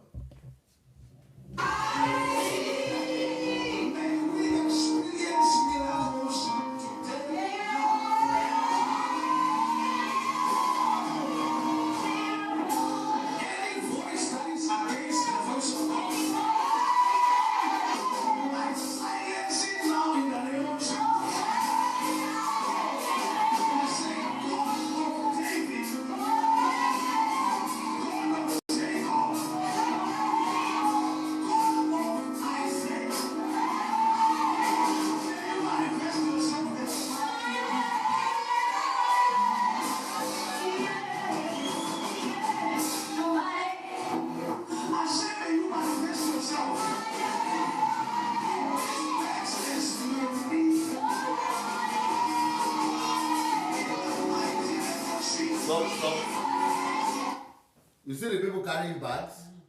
Because he told them to bring out their bags and their credit cards and their bags, everything, that they will all find miracle money in their bags by the time they get up. So they don't need to work. They don't need to, pay the price. They don't need to be diligent. They don't need to be work hard. They don't need to be faithful. They don't need to do anything. Just go to the man of God. And this is basically at the root and of the heart of all the messages we're preaching in Africa these days. All this charismatic church, it might not be about money. This one in particular is about money, but it's not always about money. It might be a miracle. Sometimes they will call it miracle. Sometimes they call it breakthrough. Sometimes they call it, somebody will do this, somebody will get this, somebody will do this. Yeah, you see, and they are expecting it. So they are all greedy. Greed has become their culture. Greed has become the culture of the whole congregation. This in all of Africa now going on. Greed is not the culture of hard work. It's not the dignity of labor. Where is that book about dignity of labor? Give me. The only thing that can develop a nation is dignity of labor. You see, that's what the book is about. And that's why I have hope in Africa, because when we begin to release these kind of books in Nigeria, and they are already released, anybody who wants who can supply Nigeria with these things. By the time people begin to read them, Nigeria will begin to be transformed. By the time people begin to know how to convert problem to money, convert problem to prominence, all these things will begin to change, because we now have principles and know exactly what to do with all these situations that we have that are coming. But when the mentality is, no, you don't need to work hard for anything, just come for blessing and for special anointing, then that's corruption. It only leads to corruption. What was this one? 5:25. I declare your ears will hear good news. Stop.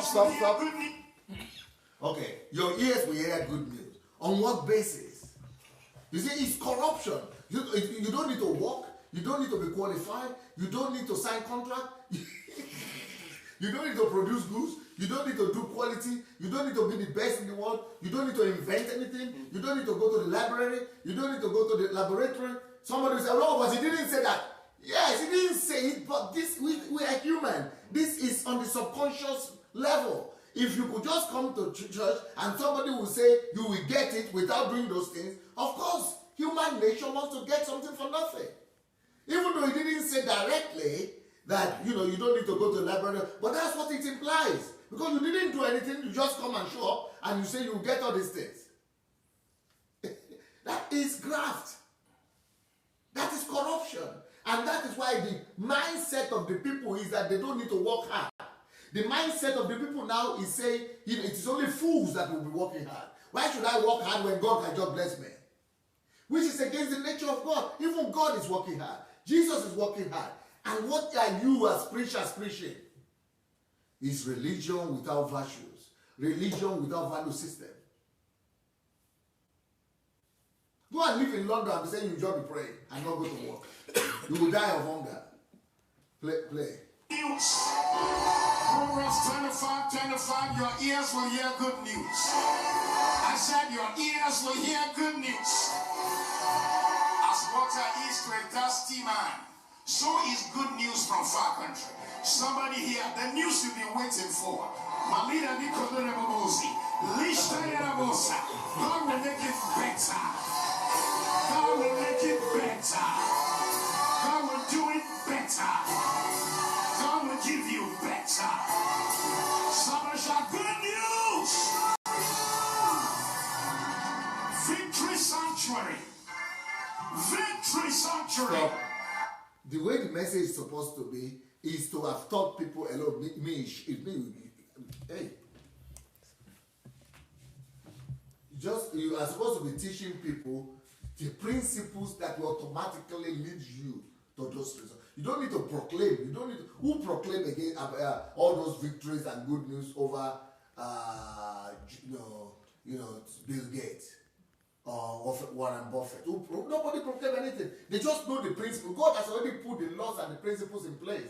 Just work hard. Just be diligent. Just follow those principles. Once you have values, they are called values. Once you have the right values, just live by the right values. You will not need all these preachers to be proclaiming any blessings on you. You don't need any preacher or any pastor to proclaim any blessing or breakthrough. You don't need anything. Just follow the values. Just live, abide by the value systems. You want to see us to see more? Okay, another one. Okay, let's continue with my notes then. So, but the pastor's lifestyles, the messages that are coming from our pulpit, the testimonies that are coming from our pulpit are all geared towards covetousness. Is the height of moral breakdown in our country. Ecclesiastes 5:10 says, he who loves silver, and our people love silver, especially pastors. You cannot convince me that pastors in Nigeria don't love silver. He who loves silver will not be satisfied with silver, you say. No, he who loves abundance, and our people, they are only bragging about the abundance. Oh, our GO is going to build the biggest estate in Nigeria of residential estate, as if the people will be able to afford it.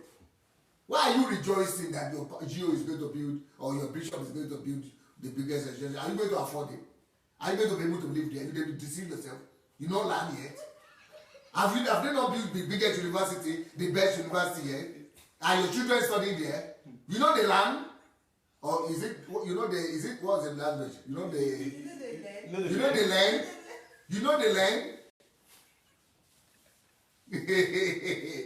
You know the land from the thing where they pass? That one no enough for you, no be enough for you. That in school, primary school, you cannot send your children there. Secondary, your children cannot go. University, your children cannot go. Now they talk about the residents, and you are the rejoice. Oh, just like the ones that are rejoicing that our President Chris, our Pastor Chris, got private jet. As if you go they fly on it. What is your own problem? Well, even if you get private jet, what's your own? Where is your joy coming from? What is your own benefit from there? You tell me about the benefit. You go fly there. And even me, who is criticizing that your pastor, I have better chance of flying there than you yourself, who is not criticizing. Because if your pastor, that your Chris now, knows that I am ready to pick his telephone and talk to him, he go fly the jet right here. Or if he hears that I am inviting him to come and visit me, I am the one that will fly that jet first before you. Because that's your Chris, he's the one looking for me to be my friend. So if I tell him, okay, you come be a friend, he will bring any jet he will, but you are rejoicing. You are only rejoicing on the internet and putting on YouTube or Facebook. Putting articles, posting. Oh, our dear pastor has gotten private jet. The one you never see for himself. Talk less of sit down there. Go and read what Arabs wrote now. You know how much it costs to maintain one aircraft? To maintain one aircraft is $1.4 million. Parking, the oil, the service, everything. To maintain one aircraft in a year is $1.4 million. So $1.4 million will build hospitals. So it will build 2 hospitals in a year. It will be 2 international world something hospital in a year. So if you, by the time you do 8 years of that kind of maintenance, you can build hospital in every state. So instead of building hospitals, building schools for free and all that, they are maintained just for service, not to buy another one. No. This just to service it. Just like you are servicing your car. How much does it cost you to service your car in a year? Maybe $1,000? The same way it's costing you $1,000, that's the way it's costing them 1.something million to service an aircraft. And what about if your Geo is having 2? Or 3? You calculate that 1.4 million US to service only. Even if you don't fly, just to service and maintain it. And you are saying these people have conscience? You are telling me these people have conscience? You are telling me these people have conscience? And the people are the ones dancing. They are doing praise and worship, thanksgiving, because you bought aircraft. And you know where those money that is servicing is coming from your pocket. You think they come from their pocket? No.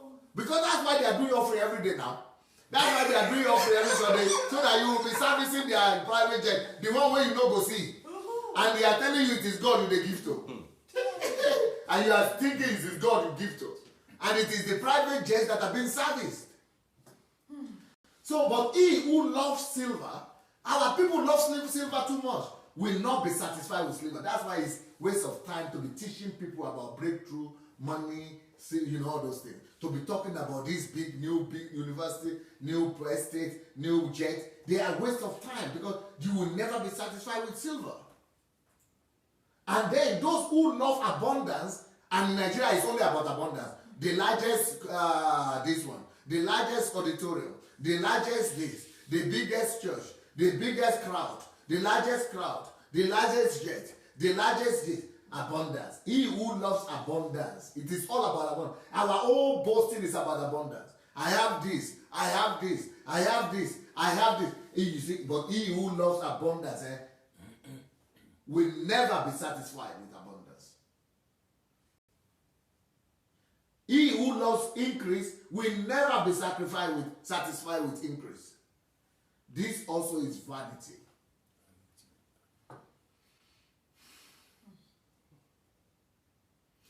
Everything that our people are boasting on, they are vanity.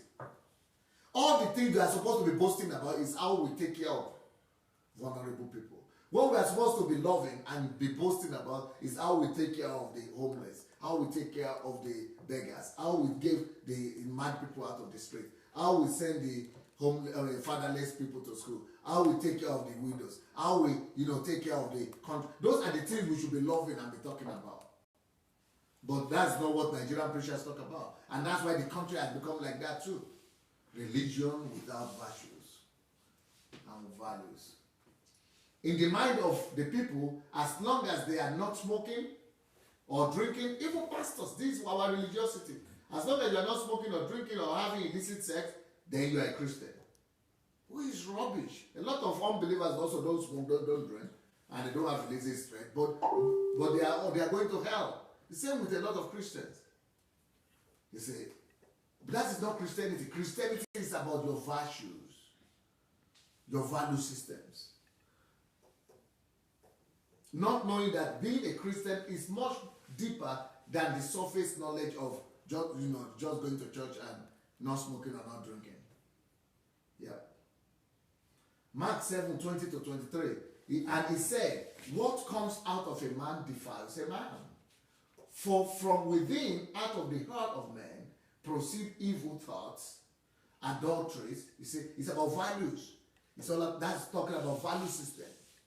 It's not about smoking or drinking. It's about value system from the state of the heart, what is coming from within. But Nigerian people, Christians, are always bragging about outward look. How you look outside, what you do outside, what you have, what you possess. But Jesus wants us to be careful more about our state of heart. For from within, out of the heart of man, proceed evil thoughts, adulteries, fornication, murder, theft, covetousness, wickedness, deceit, lewdness, and evil eye, blasphemy, pride, foolishness. All these evil things come from within and defile a man. It is the state of the heart that our pastors are supposed to be preaching about more. So that all these these things will not be coming from our heart. All this wickedness, deceit, lewdness, evil eye, blasphemy, pride, foolishness. All these things are all in all Christians in Africa. Envy, jealous, all those things are there. They are coming from within. Even though it might not be smoking or drinking. There are things that are worse. Covetousness is worse than all those things we are talking about, smoking or drinking. Even though we shouldn't be smoking or drinking, but covetousness, these are the things Jesus is talking about here. Things that are coming from within. Lust, covetousness, lust of the eyes, lust of the flesh, pride of life. Those are the things that defile a man. If truth be told, our churches have largely contributed to the corruption in our nation. And that is what that man, Sanusi, has confirmed. Our messages of instant gratification have led to a generation of people who only want to see instant results. Those are the 419s, the drug pushers, the MMMs. Immediate relief and painless profit. That's what we want. Instant result, immediate relief, and painless profit. That's what miracles, breakthrough, emphasis on miracles and breakthrough. That's what it promises. Instant results, immediate relief, and painless profit, which is impossible. Painless profit is theft. Painless profit is armed robbery. Painless profit is fraud. Immediate relief is miracle. Instant result is lotto or lottery. And that's what our churches are promising, because that's what pastors are getting. Instant result from offering, tithe and offering. They don't work for it, they just show up on Sunday and everybody bring their tithe and offering. That's why instant result is loved by the pastors. And then the people copy their pastors. Jeremiah 6:13, because from the least of them, even to the greatest of them, everyone is giving to covetousness. That's the state of our country right now. From the least to the greatest, everyone is giving to covetousness. That's what we must battle. Covetousness is killing Nigeria. Greed, covetousness. Want to have something without qualifying for it. And from the prophet to the priest, everyone deals falsely. This is the state of our country right Everyone is dealing falsely. From the prophet to the priest, everyone is a liar in Nigeria. And the same thing, the covetousness is just a national disease now. Those are the things religions are supposed to tackle for us. That is the purpose of religion. Religion is supposed to help get rid of these things. But rather, it's religion that is spreading these things in Nigeria. For our youth to change, or for our people to change, our messages must change. The messages we preach in our pulpits must change. For our nation to change, our pulpit must change. We must change our message. Our pastors must change. They must change their emphasis, their messages for our country to change. Because the values of the nation comes from the pulpit. Mark 8:36 says, "For what will it profit a man if he gains the whole world and loses his own soul?" We will not take those buildings to heaven. We will not take the planes and the jets to heaven. We will not take the properties to heaven. Let's give it. Let's use them to benefit people, not just to build our own reputation and names. We must begin to deliver relevant messages which are capable of building a healthy nation and future. So we must focus on messages that are leading to national development. Messages like hard work. Messages like, okay, give me this book. You remember I just finished HMT on personalities. This is the book on it. Where are the heroes? I'm receiving letters. I've received letters from Zambia. In fact, 2 letters from Zambia, from America, from England, about people who read this book. These values will change people and bring more results and lead to the development of people and nations than all the magics that were promising people. These are values to develop the personalities, to make people become heroes. I have another one here. Life is an opportunity. Those are the things we must be teaching from our pulpits. Subjects like how to take advantage of opportunities.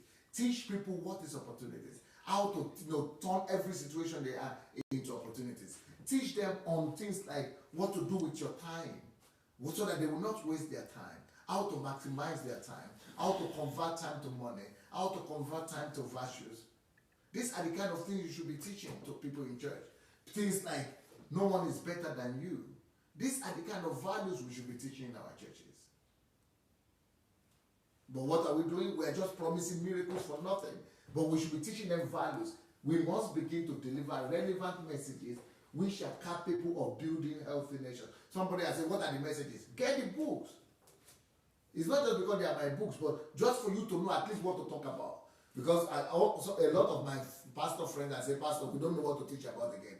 If we teach, we don't know. If we stop teaching about this thing, what do we talk about? Get these books. They will teach you. Will find what to teach about.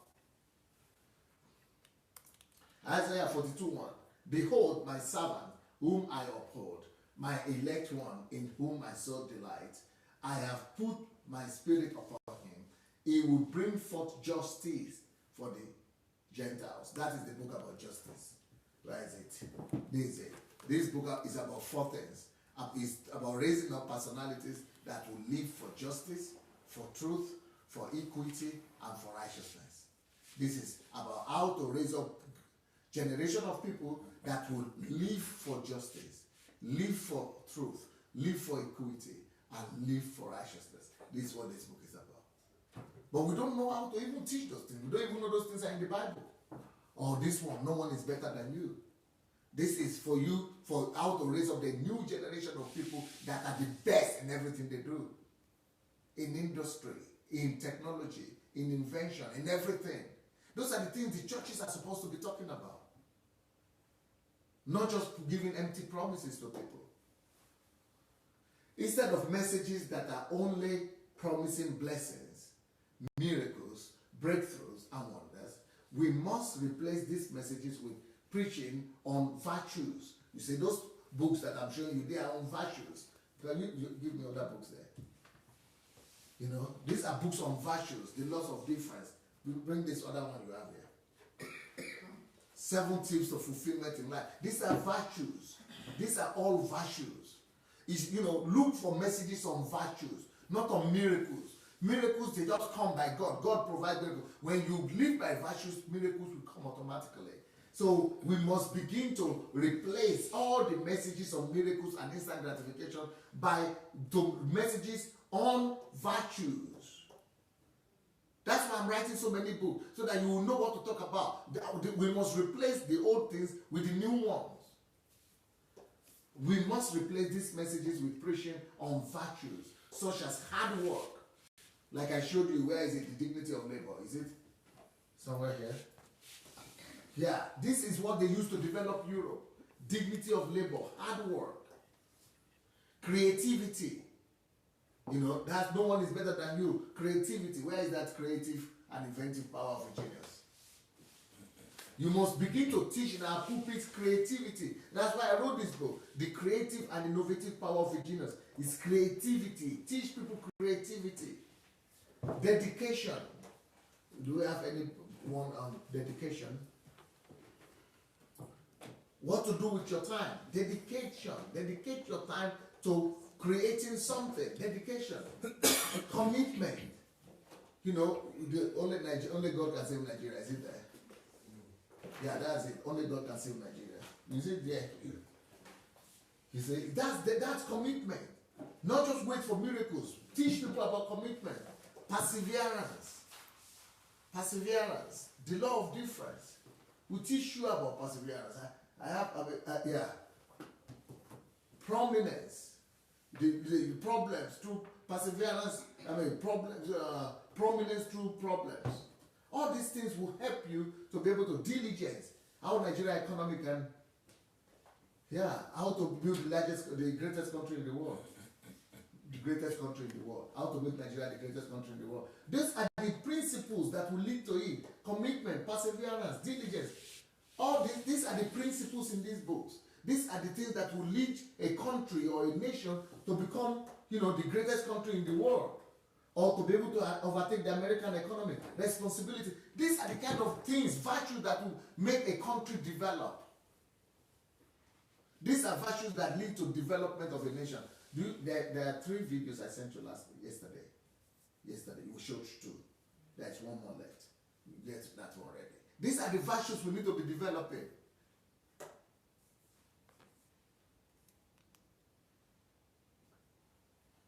You will know them by their fruits.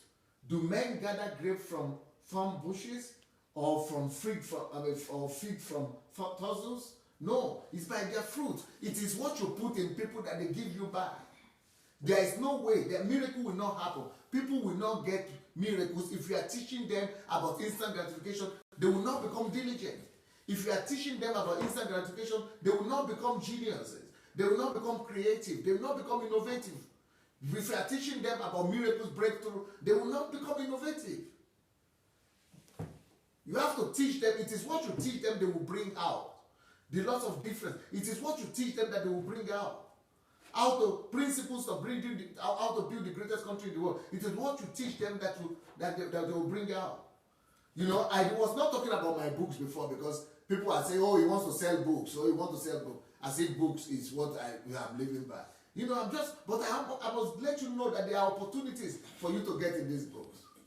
Because I'm hearing all these testimonies, and I must let you know that, no, you need to get them. Get them if you want. If you don't want, don't get them. But at least there is an option. There is an alternative for you. At least you know that there is something for you to be able to get. Yeah? Are you ready for the book with the video? Let's see the video. What are the qualities that bring to development?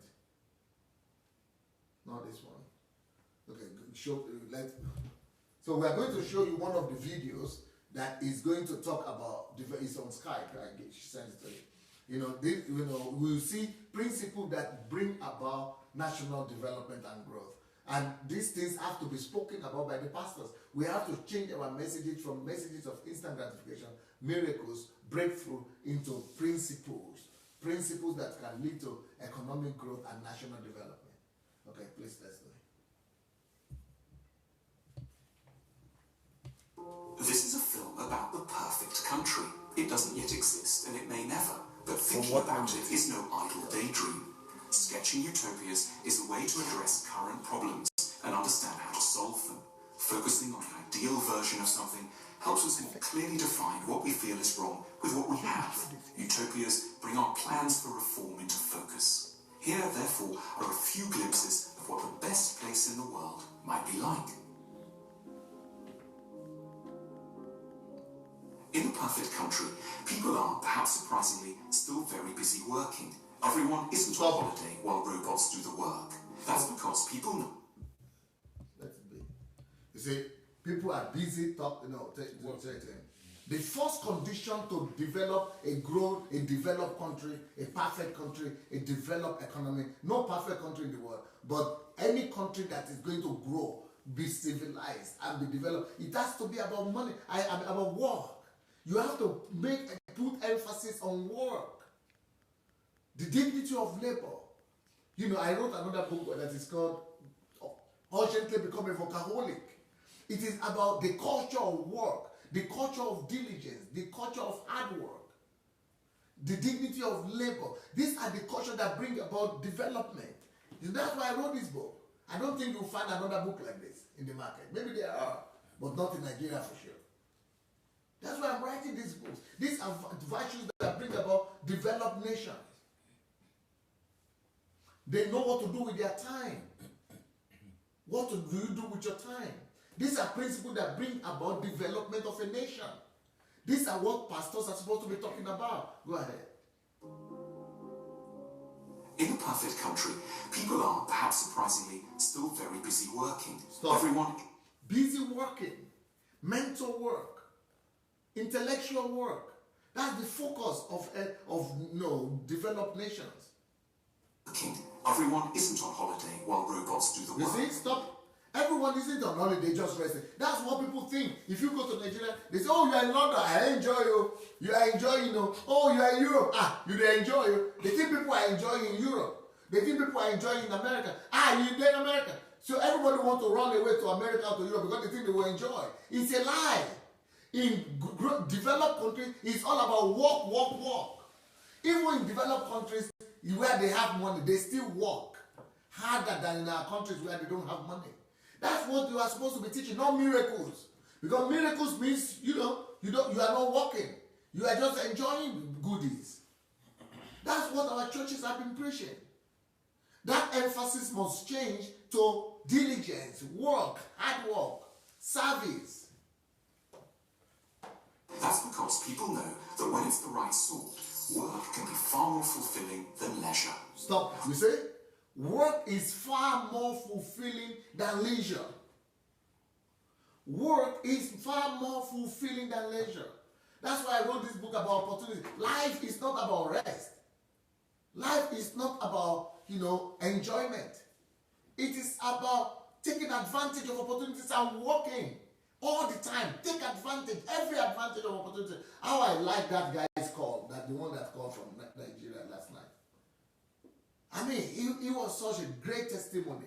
And for those people who have been watching me, who have testimonies like that too, there is a program that I am doing here that is called Kingdom Fruits. That is the program that I use to showcase all the people that have been listening to me for a period of time, and their lives have changed, and they are producing more and doing more for themselves, for their lives. And your life, if you know that your life has changed since you started listening to me, if you know that your lifestyle has changed, you've started having projects, ideas, dreams, and you are doing something with your life, please write to me. Write to me in one of the, just write to one of the Facebook messengers, or you can write to the comment right now that you want to participate in Kingdom Fruits. Because what I do is that I listen to your stories and I blast you to the world. I give you a platform to the whole world. So that whatever you are doing, you find team, you find people like you, people want to support, you go global. I use my platform for you to stand on my shoulders, and I give you a platform to the world. So anybody that is been listening and you want to live for the kingdom, you want to do something with your life, write me. That's what churches are supposed to do. Give territory. Use my reputation. Use my name to promote you. That's what churches are supposed to be doing. Give people opportunities. That's why life is about opportunities. That's why I started that project on Kingdom Fruit. So if you have been listening, you must have something. You must show me that you have passion, you are doing something. You must show me some result that you already have or the plans that you are having. Then we'll blast you. We'll give you a whole worldwide platform. Okay. What people mean by the right sort of work is work that feels meaningful. That is, work that leaves one with a sense at the end of a working day that one's made a genuine improvement to the lives of others. Stop. You see? Oh. The purpose of work in perfect countries is to bring improvement not to their lives, but to the lives of others. Is to add values to others. Life is about giving life, meaning to others. You see, that is, but in Nigeria, it's all about me. What can I get from me? Life is about service. That's why I'm writing all these books. That's why I'm writing all these books. I don't even know which one to talk to you about. Anyway, if you go to Amazon, you'll be able to find my books, or Okada books, or if you just write to dssbook@gmail.com, you'll be able to get a whole list of all my books. Or go to just find the links, find them. Because life is about fulfillment. It's about finding your purpose and be able to, live in your purpose. Not just live for Uncle Sam. You live for your purpose. Live out your purpose on a daily basis. That's what life is all about. And that's what brings about, which is when a lot of people in the country are enjoying their work, are working to bring fulfillment. Not looking for their own good alone, but for the good of others. That is the opposite of the value system we're having in Nigeria right now. In Nigeria, if it is good for me, I don't care. That is why the GO went to talk, to intercede for those bankers, because it is good for us, doesn't care what happened to the whole of Nigeria. That is why Ibadan Lagos Express Road, it is the way it is now, because it is good for us. We are having our prayer, we are meeting with God, we are getting miracles. It doesn't matter what happened to the whole of Nigeria. It is good for us. That is the opposite of the values that develop a nation. For a nation to really be developed, it must be the opposite. The good of others. We must first of all seek the good of others. What makes things better for others. We work to make life better for others, to make life good for others. Only after that, we know that when we make things good for others, we ourselves will be better off. That is the purpose of life. And those are the value systems that we must begin to propagate in our pulpit. Right now, the covetous culture that we are propagating is only leading to covetousness, greed, graft, corruption, and evil. Yeah. And that one's done so through the exercise of some of one's distinctive and higher talents and skills. That's a lot more fun than sunbathing. To get to this point in the perfect country, a lot of time is spent drilling into people's characters from an early age. Character. From an early age. That you have to work to make good, for the good of others. That's why the West is the way it is. The West is the way it is because they know from an early age that life is about contributing. What are you going to contribute to the society, to the good of others, working for the good of the larger society, bringing forth good service? Not about me. We need to change all our psyche, all the way our educational system, everything is set up to begin to propagate in our churches, in our pulpits, in our educational system, in our media, because values of a nation come from 4 places. The value system of a nation comes from the pulpit of the nation. So our pulpits must change, and we must begin to propagate the value system that lead to development and growth. That's from the pulpit. Then these same values must be propagated by the media. The media of the land, like the Nollywood, entertainment, must all be talking about these virtues. Virtues of opportunities, of hard work, of dignity of labor, of conversion, of all these virtues that lead to development of nations. Those are the values that the media is supposed to be propagating. Then the educational system is supposed to also be propagating the same thing. Then the families are supposed to be propagating these same values. And then that is how a nation is changed. But we must all, like in a concertedly agree and bring these values to every sphere of life. That is how we could change and build a new nation. Until we all begin to talk in unison about these values of dignity, of labor, of diligence, of hard work, of faithfulness, of responsibility. Until we begin to propagate it and forget about these other values that don't bring to development, nothing will change in our country. From an early age, in order to determine what sort of work they'd be best suited to. You see, Realizing the potential. you see, calling, purpose. It's supposed to be the teachings on purpose. I should have some books on calling and purpose. Who am I? I have a book that is called Who Am I?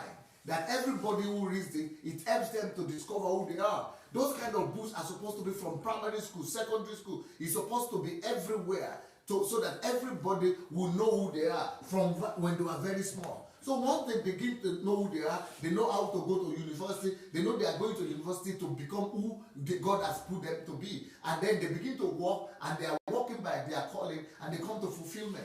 Yes. Be best suited to. Realizing the potential of every worker is pretty much the national priority. You see, national priority. National priority is to make everybody walk to their fullest potential, to discover their calling, their potential, and to be able to fulfill it. It's a whole program. It's an informed thing that churches are supposed to be talking about. These principles are coming from the Bible. These are all coming from the Bible. And these principles, our pastors are not even seeing them in the Bible, as if they are not in the Bible. The only thing they see in the Bible are miracles, miracles, miracles. Elijah did this, Elisha did this, Jesus turned water to wine. But Jesus was preaching most of the time. 80% of the time, Jesus was teaching on the kingdom. Teaching. And these are all virtues of the kingdom. And these are the things that bring about national growth and development. Okay? The perfect country is rife with a new breed of entrepreneur. Like the entrepreneurs of old, they want to make money, but they want something else too, to properly and deeply satisfy their customers. Look, you see, that is why I wrote these books. Problems. You see, entrepreneurship is all around problems. Solving problems for others. We should see that solving problems, we should not be running away from. In Nigeria, we have built a country where people are afraid of problems. We should rather build a country where people love solving problems. Bring that. Entrepreneurship is built around problems. That where there is problem, there is money. We should let people know that business, entrepreneurship, people shouldn't be looking for job after university. People in Nigeria are finishing university, they are looking for job. Nobody should be looking for job. Job is all about fulfilling your calling, looking for problem to solve for people, looking for problem to solve for society, looking for problem to solve for the whole nation. It is about resolving problems, solving problems. That is the basis of entrepreneurship. If we would teach our people to love problems, then entrepreneurship will grow automatically. This is why I'm writing these strategic books. Yeah, go ahead. There's no selling of bullshit here, even if it flatters the balance sheet. Naturally, aiming to make a profit while doing something meaningful is a very hard double act to pull off. That's why entrepreneurs are so lauded here. It's deeply taboo to be a philanthropist in perfect land, because having enormous surplus wealth is generally a sign you've probably been extracting rather too much cash from your business and have not been courageous enough to risk money investing in properly meaningful goals. You see? They are not interested in money. It's not about money. It's about the problem you are resolving. That's in a normal country, when you have too much money and you are floating your money, it's as a result of bad manners. But in Nigeria, people will be spraying money left, right, and center. Everybody want to flood their money. They want to buy jet. They want to buy this and that. It's because they don't have values. It's because they don't know how to create net worth. They have money, but they don't have net worth. That's why I wrote this book. How to create your net worth. Not just about money, it's about the worth of it, the net worth. So when you create your net worth, you are not just getting money, but you have value for what you have. The same thing, poverty mindset and abundance mindset. Our people are living in poverty mindset, even though they could be transferred to abundance mindset and live. Anyway, a lot of things to talk about. How to regain your lost years, A lot of things to talk about. I have all these books here. These are not even 10% of my books. I have more books. And these are books that anyone that has read my book, just read one, you will know that these are not just ordinary books. Just one, any one of them, take it and read. If your life will not be changed, is give back money. In a perfect country, respect is given not just for becoming wealthy, but for how serious the problem was that you fixed. Stop. It's not about becoming wealthy, but how serious problem you are fixing. You see, he confirmed this. Where there is problem, there is money. It confirms this. Problems is a shortcut to prominence. It confirms this. Create your own network. So I'm not just writing more books. I'm writing books that are geared at values. Values that will bring about national development, progress, and transformation. And it's the same with this. How to regain your lost years. And all the books I'm writing is about destroying ignorance and destroying those values that don't bring about development and to lead to development. That's why this book, Mountain of Ignorance, is a must for everybody. Everybody must read this book. Because ignorance is what is ruling our continent right now. Yeah. Was that you fixed while making your wealth. Stop. Okay, let's stop at that and let's go back to my notes. What time is it? Is it 11? 5 past 11. 7 past 11. Okay, let's read one more scripture and then I will open the line for the calls. Matthew 7:16. You will know them by their fruits. Do men gather grapes from thorn bushes or fig from thistles? If you don't teach the right principles, you'll never get the right country. If you are teaching the wrong value system, the wrong principles, you'll get a country that is broken, that is corrupt, that is falling, that is regressed. You will never get the right country. To get the right country, it depends on what we are teaching people, the value system we are propagating. And everything comes from the value system that we preach. I'm going to open the call now let's show some videos meanwhile while we're going to open the calls for the people who want to get my books. The way to get the books is go to Amazon, Amazon.com or Okada Books, or just if you want the physical books, just write to dssbooks.com. DSSbooks at gmail.com. dssbooks@gmail.com. Just write to that or write in the comments below and you'll be able to get the books. Yeah, what are these ones? After all these special manifestations of the power of God. So in Exodus chapter 11, verse 1 to 9. Exodus 11, 1 to 9. God told Moses one more miracle. And then you will be free. One more miracle. He said, I'm going to kill all the firstborn of Egypt, and then your victory will come. I'm believing God for someone that's one extra miracle that you need for you to remain eternally victorious will happen this weekend.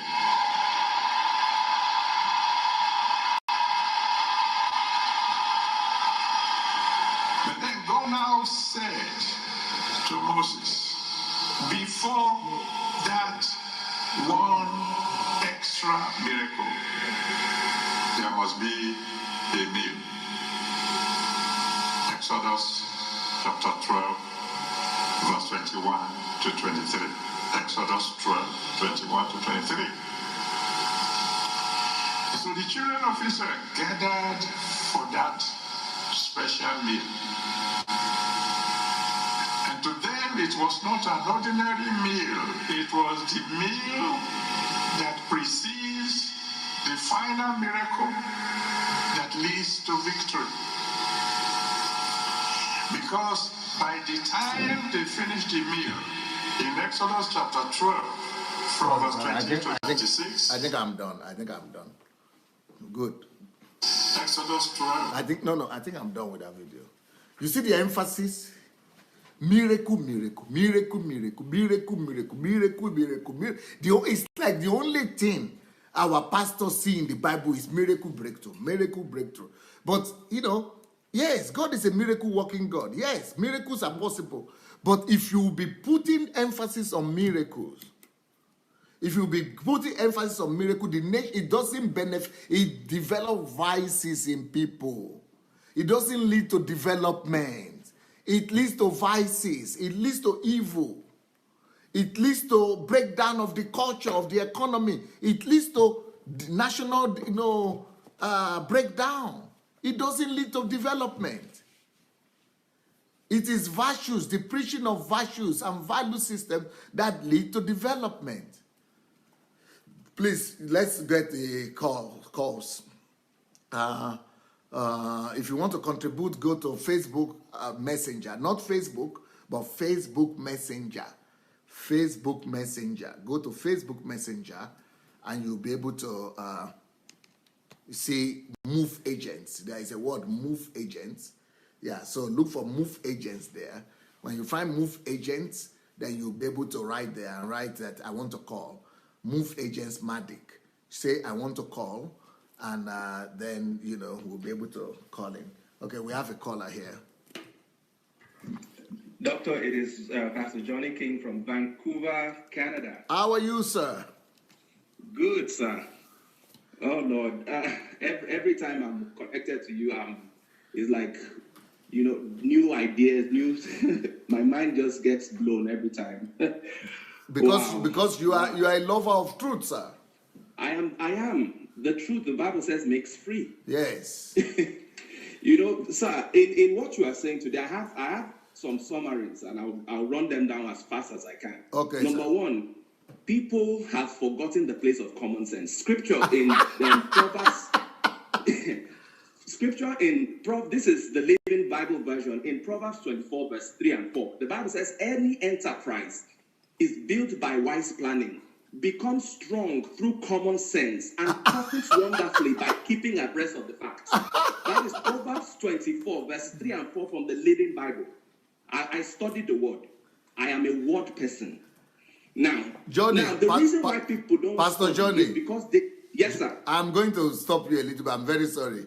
There is a guy, he's also on this platform. If he's not here now, the wife should be here. It's called Osaro. Okay. Osaro. Yes. You know, that guy, you must get to know him because you even talk the same way. And two of you are very reasonable. You are, I really want to introduce you to Osaro because two of you have the same spirit. I actually wrote in a few minutes ago and I said, that platform you are creating, sir, please, I want to be on it. The Kingdom Fruits. Yes. Yeah, it is to highlight new generation of Christians. Sir, that is who I am. The Bible also says in 2 Timothy chapter 2, verse 15, this is from the Amplified, sir. Listen to this. The Bible says, study and be eager and do your utmost to present yourself to God approved, tested by trial, a workman who has no cause to be ashamed. Look at this. Correctly analyzing and accurately dividing, rightly handling and skillfully teaching the word of truth. Sir, people don't study anymore. They just come and say whatever they want to say. See, the script, even God told that they spoke through Daniel. He said, they that know their God. It is in knowing. You have to know. Know that. He said, you shall be strong, and then you do it. Another translation translates exploit, to take action. Yes, it is through knowledge that you do something. You be strong and you do exploit. The difference, there's a difference between lack of knowledge and ignorance. Now, lack of knowledge is you don't know it, so you are not informed. But ignorance comes from the word to ignore. Yes. And to ignore is while you are going, you are seeing the thing, koro. You are seeing that there's a problem, but you ignore the problem and you still enter. And when you are being burned, it is not anybody's fault. It is your ignorance. Yes. It's because ignorance is not lack of knowledge. Ignorance is you know what you are doing, but you by yourself enter. The scripture says that they shall know the truth. And the truth that you know will make. I like it when the Bible says make you free instead of set you free. The difference between make and set is make is where the Bible says if any man is in Christ, he's a new person. You become completely transformed. Set free is okay. You've been locked in prison before. Then somebody comes and opens the door and opens and sets you free. That is, you are still the mindset of slavery. But when you are made free, you are completely eradicated from falsity, and you are made new. People don't know their God. People have not really come into the full knowledge of the God they have. Yes. People don't. Sir, let me say this. Sir. Do you know that someone said something that the average black man, I'm sorry to say this, I feel offended because I'm even a black man. The average black man, if you want to hide anything from him, put it in a book. Wow. The average black man, if you want to hide anything from a black man, put it in a book. The black man will not go in. He will not go and read. Unfortunately, readers are leaders. The Bible even said through Daniel chapter 9, Daniel said, I, Daniel, understood by books. It is true. Let me round up. I know I'm going to keep it. I'm keeping it. I'll just round up with this analogy quickly. Someone said something. He said the Pentecostal Christian is the most gullible person. That they don't think. So the analogy is this, sir. The man was traveling. This is just an analogy. It's not like a real scenario. It's an analogy that a man was traveling and he got to a place where he saw brains for sale. It was a shop that puts an advertisement, brains for sale. So out of curiosity, he goes into the store. And then the guy that is selling the brain had 3 brains in display. One was the Catholic brain. The second was the Protestant brain. And the third one was the Pentecostal brain. The Catholic brain was the cheapest brain because it was used. The Protestant brain was fairly used, so it was in between.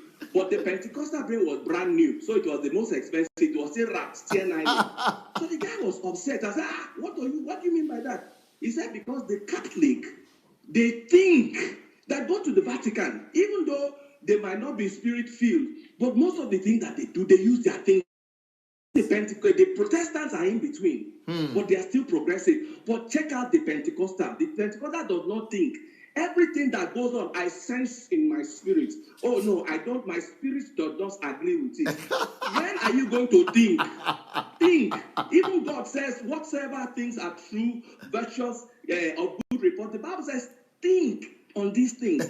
We don't think. We don't stop to use our brains anymore. No. Even God says, come, let us reason together. The reason together there simply means let's think together. Let's work this thing out by our thought process. Yes. God didn't just create. The Bible says he brooded over. Brooding over is a process of meditation, is a process of cogitation, is a process of using the mind to say, if I put the water here, what is going to be the devastation if I shift the land to this place? Okay, if I put the sky on the ground, how bad would it be if the waters are above? That's thinking. God was able to think to know, okay, let me put the sky above, then the waters below. Let me put the mountains to this side and the land to this side. It is thinking. That is who our God is. I'm so offended, sir, that in my only God knows how many years of being a Christian, I have just now come to this realization. I've wasted years, but it's okay. Now that we are knowing these things, sir, put me on that platform. I will shout on the mountaintop that ignorance should stop. Johnny, you have already spoken yourself into that platform. I'm going to bring you on Kingdom Fruits, and any other person that wants to run and make it in this generation and leave their mark, they are the ones I want in that platform. Sir, so, my heart, like David said, is indicting a good matter. Psalm 35 is 1. My heart is indicting a good matter. I am running with this, sir. Thank you. Please keep up the good work, sir. Thank you, sir. Thank you, sir. Thank you so much. But look into the comments. A lot of people are saying, I too, I want to be there. I want on the platform. That's the Kingdom Fruits, all of them. Please don't leave out anyone, though, so that they will not be angry at me. But I don't mention your name already. Now they could look for. So, but all of you should go and get the books, I think. And you already see it here. It's written DSA's books at Gmail. Those are the new books. But if you are in Nigeria, we have Shioma. And I'm sure Shioma's contact is there. But she doesn't have the new books. So if you are in Nigeria and you don't have you want the new books, you still have to write to DSA. Hello? Hello, DSA? That is Brother Isaac.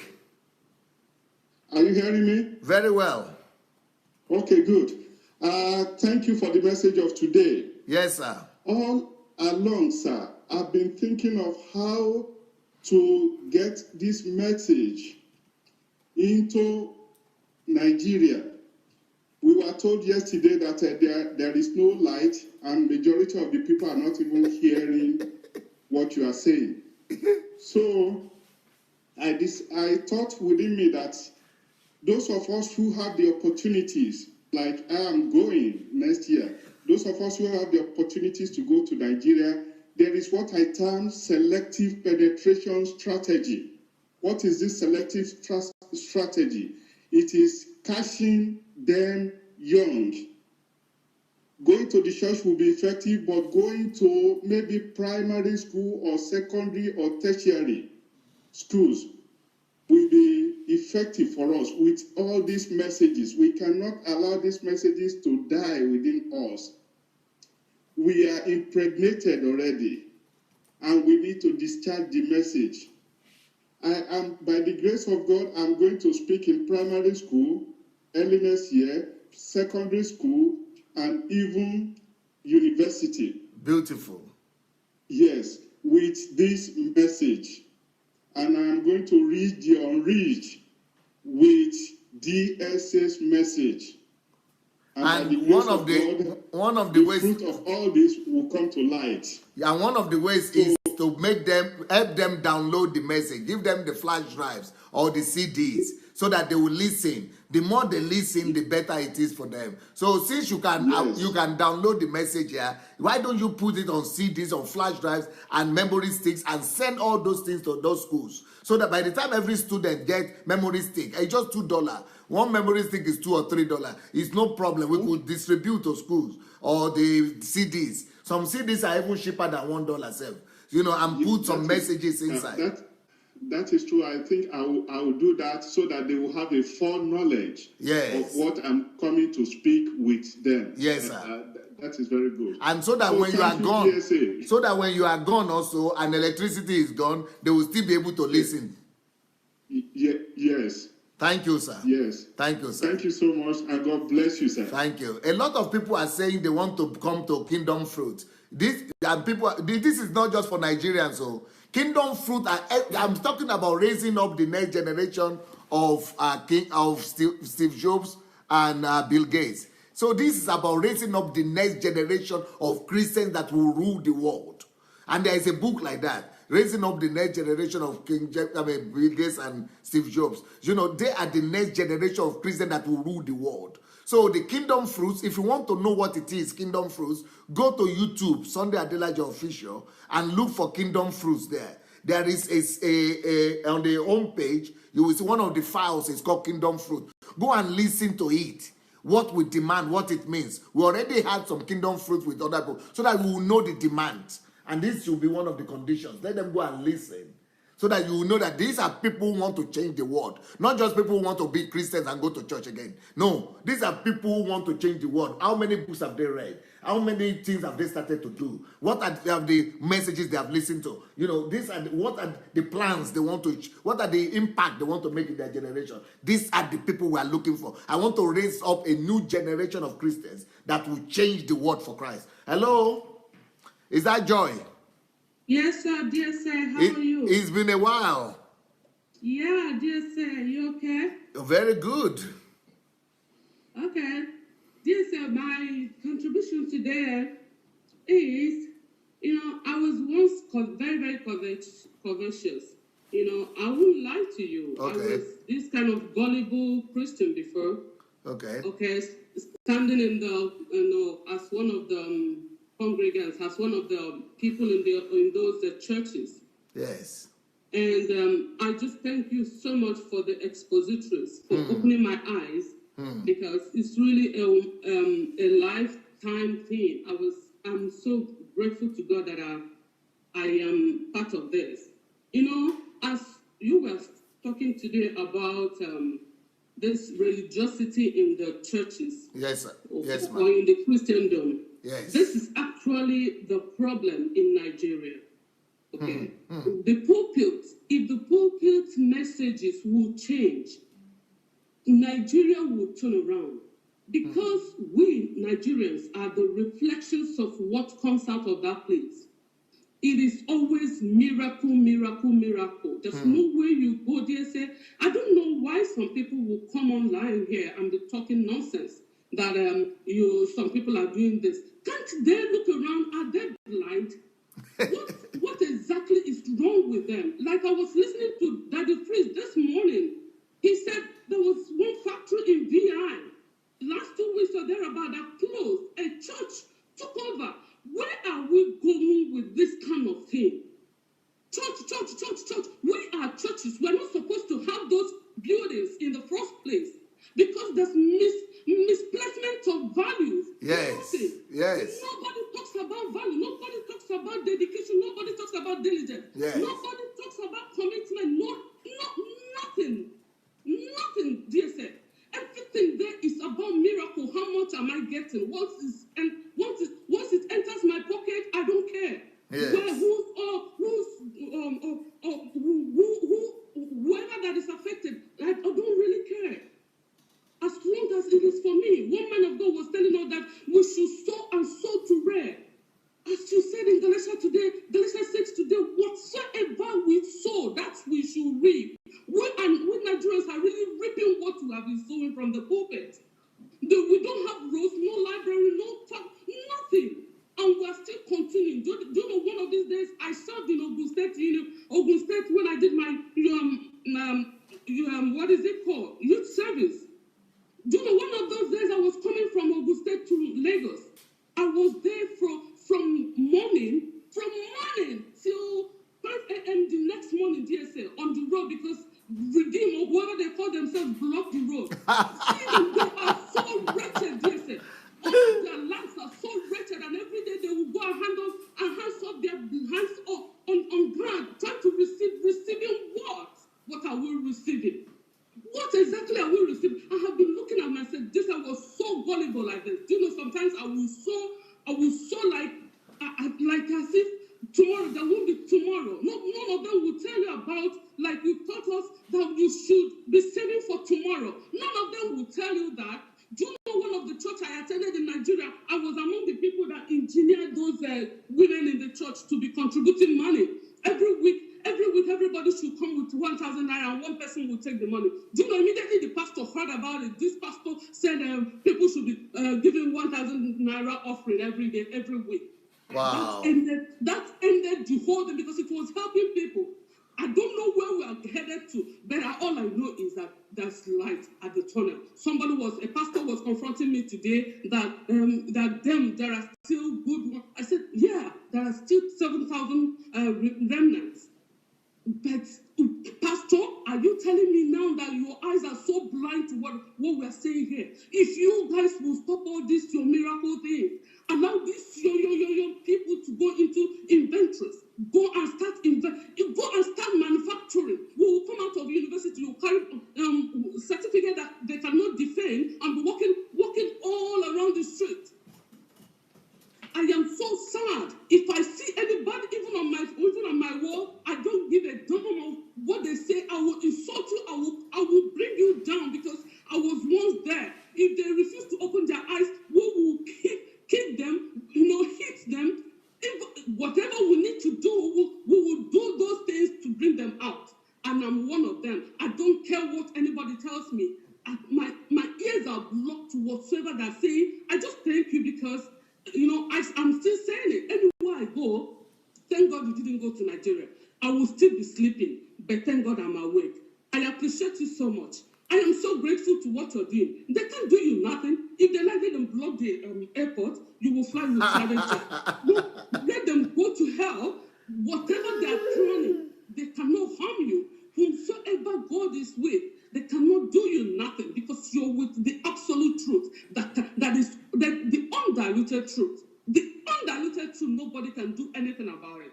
Thank you, dear sir. Thank you so much. You are so much on fire. Thank you so much. I think it's good that I started talking about the books because people might not even know I have all these titles. Because, and it is that guy yesterday that inspired me. That guy, he said, he was sitting down in churches for years. But for this 1 year, from June, for less than a year, for these 6 months, what he's been able to do in his business, just because he got the right information. Hello? Hello? Good evening, dear sir. Yes, sir.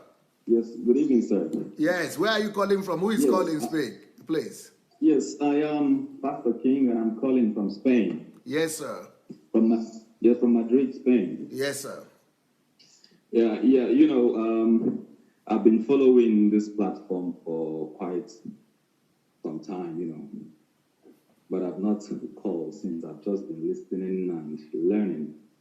I just want to appreciate God for what He's doing through you, because this thing has been in my mind. But you don't know how to go about it sometimes, But I started a platform, to preach. I have a platform on Facebook and on YouTube, Reconciliation TV, Beautiful. where I teach about some of these errors that goes on in the church, regarding the teachings of today and the day before yesterday, and all the teachings on the value system. I must say that our pulpit in Nigeria and Africa has contributed to the underdeveloping of Africa. Yes. Because when Jesus was talking to the apostles about the Holy Ghost, He said, when the Spirit of truth is come, He will teach you all things. Yes, sir.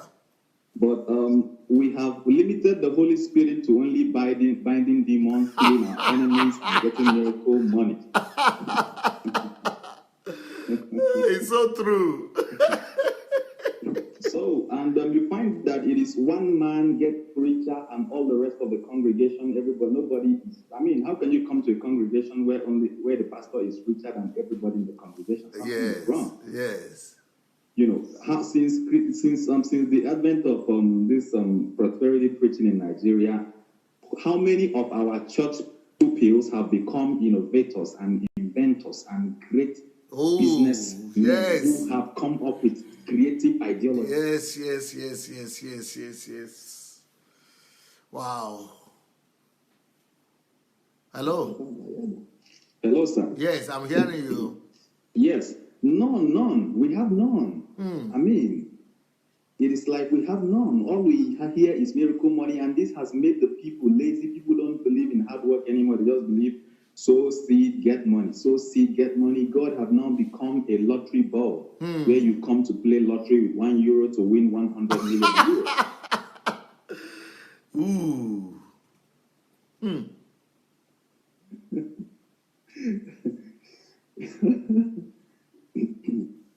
Hello? Yes, go ahead, sir. Yes, sir. So people are playing kalo kind of with God, and it's not fair. And I've been through this. I've been a victim of sowing to expect miracles, but these things don't work. If you don't work hard to make things work for yourself, I don't think you're going to be a millionaire. Yes. You sow seed, and at the end of the day, you become poor, and you make somebody else rich. And these people don't care. Once it is okay for them, as you rightly said during the teaching, once it is okay for them, once it is working for me, everything is fine with me, every other person can go and die. That's an act of wickedness. They have succeeded in taking away the love of Christ from the church, and they have replaced it with materialism and egocentrism. And this is what is killing the foundation of that country called Nigeria, because the church play, the greatest role in the mentality of the people in Nigeria. And if the church cannot teach the people the value system like you are teaching, then we are lost. Yes, that country, we are completely lost. So I think I've exceeded my time, But I must thank you and appreciate you for what you are doing. I am working as well and making videos.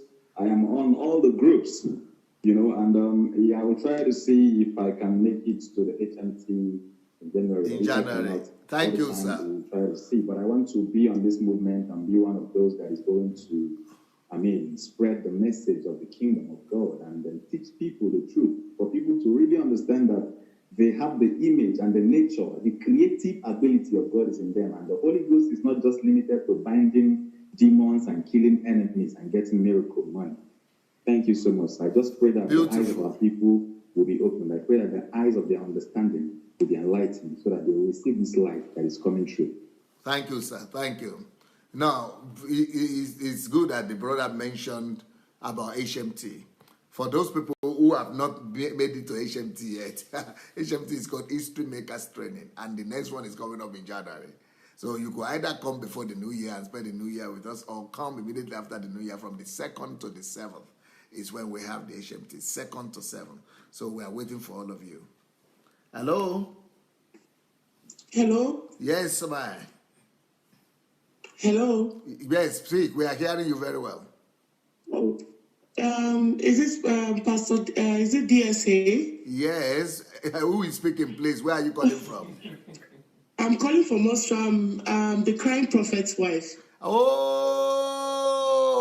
wow. So nice to hear your voice. I've been trying to call you on personal level, but he wanted me to call when you are there. So nice to hear your voice. Sir. Nice to hear your sir. voice. Yes, sir. Thank you very much, DSA. Can you hear me? Very well, very well. Okay, sir. I want to really thank you for this message because I want to be really frank with you, DSA. The first time I saw your message, my husband was listening to it. I was so mad. I was like, what? Why is he listening to this? What is this? You know? Because DSA, all our life, we have been brainwashed about this miracle and giving and sowing seed. And, saying it for the first time, I was like, what is this? And my husband was like, oh, this way, please just try and listen to DSA's message, please. It was like begging me out. I was like, okay. So anytime he's listening to it, I just go close to the bed. I'll just be listening and be like, okay, there is something really nice that this man is talking about. Okay, let me just give it a try. And one day, one of your teachings, I just went to YouTube and listened. I was like, oh my God, what is this? I was screaming. I was like, are we this brainwashed? I'm even one of them. Are you hearing me? Yes, very well. And when he came back, I was like, I said it in German. I was like, shout it like darling. And he said yes. I said, do you know that you people should give us time because we've been brainwashed all our lives. So it will take some time to sink into us. Yes, I remember that. So it will take it. He used to say, pray for my wife to join me. Because we have been all our life, like let me remember from 8 years and 5 to 8 years we've been going to church. We've been brainwashed into this giving and don't talk about the man of God because judgment is going to follow you. So immediately, the first time I saw my husband listen, I said, oh my, why are you talking about this man of God? You want the judgment of God to fall upon you? I'm not among. I was just laughing, said, just listen. I said, no, I'm not going to listen. But I just thank God I gave it a try. I was just keeping my ears into it. And at the end of the day, I was like, oh my God, Joy, are you this brainwashed? Really? All these years? What? And I really want to thank God for you, DSA, and may God continue to use you. At least we know. A lot of people know these things, but it will take some time, DSA, for it to sink into us properly. You know, it took us so many years. We've been wallowing in this kind of giving and first fruits and this. And by the grace of God, when we start listening to your messages all over again and again, it will definitely sink into us. And in this process of bringing money, and money is going to be in your bag, DSA, I'm of the opinion that if you don't work hard, you sit at home, hungry will finish you. Yes. There is no miracle money anywhere. Anybody that is thinking about that, you are just living in an illusion that you are dreaming. Because here in Europe, any civilized country is about work, and dignity in labor. Yes. Whatever you are doing is worth doing well. And when you do it properly, you find out that God blesses you. Yes. Without even sowing seed. And without you don't even need to pray, Seth. You just do it well. You don't need to. Yes. Yes. But in Nigeria, everybody is working. When you put this one, you don't work, you sit at home, you go to different places. At the end of the day, money will come into your account. Are you kidding me? If you do that, you will just die in hunger. And that is it. We don't want to give that excuse that because I have children and because of this, we are waiting for miracle money. I do have children, but you have to. So I think in that Africa DSA, we really have to work in our mind, because our mind has been so polluted by pastors in Nigeria that where you believe in God and sow seed, your seed will be working for you.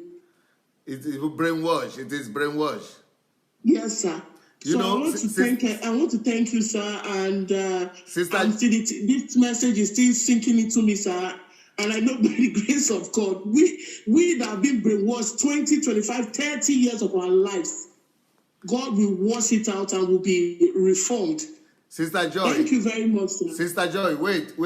You know, many people are writing now that they want the miracle that has happened in your family to happen to them. For some reason, a lot of men. Let me give a tip on what the crime prophet did. Okay. When I was like, I don't want to tell you, DSA, anytime I see you preaching, I'm always angry. Why is my husband listening to this? This man is corrupting his mind.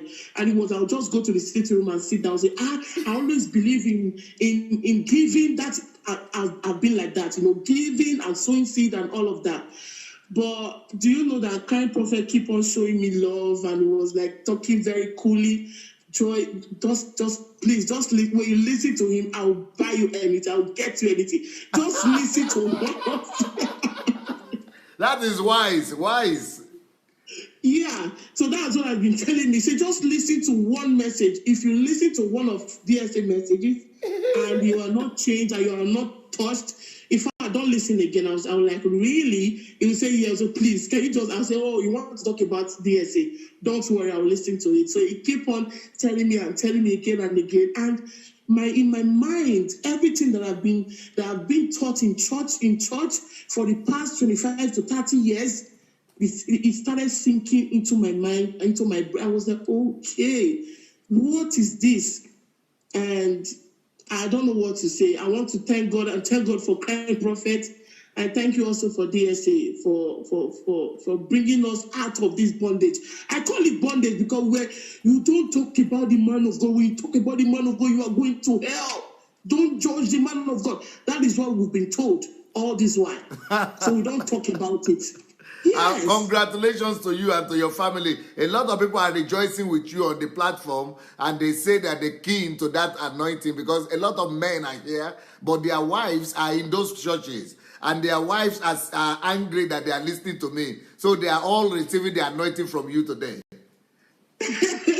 I was even more angrier than their wives. And I don't want to. Anytime the crime prophet is listening, he said, I want to bring one topic or the other, and he doesn't even mind me. He will just be concentrating. What is this? What is so special about this person that this man is just concentrating?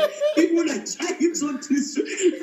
try to distract him, he doesn't get distracted. I was like, okay. So when he left for work, because I normally go to work in the evening, so he goes to work in the morning. So when I've dropped the children in school, I just decided to come and look, okay, let me just listen to them because I don't want to see DSA's face. I'm always angry. I said, okay, let me just manage and check.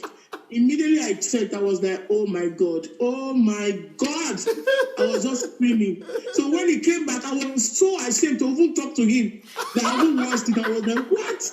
What is this?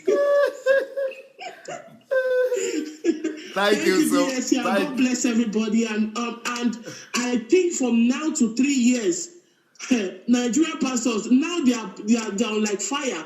But between now and 3 years, DSA, I'm telling you, we should keep on saying it. And the men that are watching right now, just keep on telling your wives, in a very cool manner, in a lovely way.